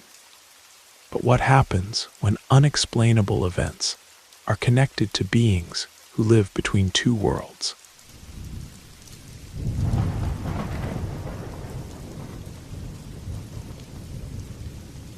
My name is Sergio. I live in Aspen, Colorado, and I'm here to tell you about something I experienced recently on a night that still leaves me intrigued. I hope you can help me understand what happened, whatever the explanation may be. It was early Sunday morning. I was at my friend Alder's house, who lives in an area away from downtown, where the roads are narrow and poorly lit. After spending the night studying, I left there around 2 in the morning. I got in my car, a small black sedan. The way back was lonely and dark, perfect for listening to podcasts. I usually listen to these during trips like this, but that night something was different. I was driving lost in my thoughts, mentally reviewing what I had studied. I was listening to some music to make the trip lighter, when suddenly a horror movie introduction started playing, and a story like this began to be transmitted on the radio. It's worth noting that my car's radio doesn't have a multimedia screen. It's the original model, with just red lights and Bluetooth. Strangely, I didn't remember putting anything like that on to play, because as far as I knew, I was listening to a music station. However, at that moment, I didn't pay much attention and continued driving, focused on the road. At one point, I ended up getting distracted by the narrative and remember thinking it seemed like a pretty old recording, since the audio had a somewhat different sound. Even so, as I mentioned, I was very focused on the road, which was becoming increasingly dark and required all my attention while driving. The story talked about someone driving on a road, exactly like I was doing at that moment. What really caught my attention was when the story said the protagonist was in a black car. I identified with the situation and even smiled at the coincidence. At first, I thought it was just a casualty and continued listening. However, as the plot progressed, the coincidences became increasingly detailed. The character mentioned a narrow, dark road, precisely describing the environment around me, the weather, the time, small details. And then he mentioned something that gave me chills. He said the driver in the story passed by a church with a blue wall. That day, going to Alder's house, I had also passed by a church with a blue wall. It was at that point that I started paying close attention. It was hard to believe that what I was hearing coincided so much with my reality. Next, the driver in the story mentioned a crossroads, and that when turning right, something terrible happened. He described that when making the turn, the driver felt a presence, something that entered the car, bringing a sensation of cold, danger, fear, and the proximity of death. When I approached a crossroads, even though I still didn't completely believe it, the tension was palpable. I was looking for a logical explanation, and even laughed at myself for being so distressed. I thought it was just one of those moments when a person gets carried away by fear from horror stories. However, I stopped before turning completely, absorbed by what I was hearing, frozen by suspense. Something inside me screamed that it wasn't a good idea to take that path. In the story, the character ended up turning and following the route, but I chose to continue straight, taking a gravel road that was bumpy, but took me away from what seemed to be the same tragic fate as the story's protagonist. While driving on the gravel path, the story on the radio continued describing how the driver had made the turn, and how the presence in his car became increasingly heavy and suffocating, until he lost control and suffered an accident. The sound of the collision ended the story, and the radio transmission was abruptly interrupted. The voice disappeared from the radio, and silence took over the car. My heart was racing. I tried to go back to the point in the story to listen again, but no matter how much I searched, I couldn't find my cell phone. I was sure it was with me since it was connected via Bluetooth, the only way to listen to podcasts in the car. Even so, I couldn't find it. I thought it must have fallen under the seat, as it happened before. I calmed down and turned off the radio, especially since I was already arriving in a busier area with other cars nearby. Finally, I got home, more confused than scared. When I got out of the car, I felt an urgent need to go to the bathroom. I ran in, and on the way, I crossed paths with my girlfriend Lucy, who told me, "Sergio Alder called you. He wanted to let you know you forgot your cell phone at his house." I was paralyzed. How could I be listening to that story in the car if my cell phone wasn't with me the whole time? To this day, I don't know what I heard that night or who, or what used that voice to warn me. I don't know if it was just a coincidence that this story somehow reached a local radio station. But even so, there were too many coincidences. So I no longer know if it was that, a premonition, or something even stranger. The more I try, the less I can remember if the radio was on Bluetooth or tuned to an FM station. At that moment, I wasn't paying attention. Well, that's my story. I hope you trust me and don't think I'm going crazy. I hope someday I can understand what really happened that night.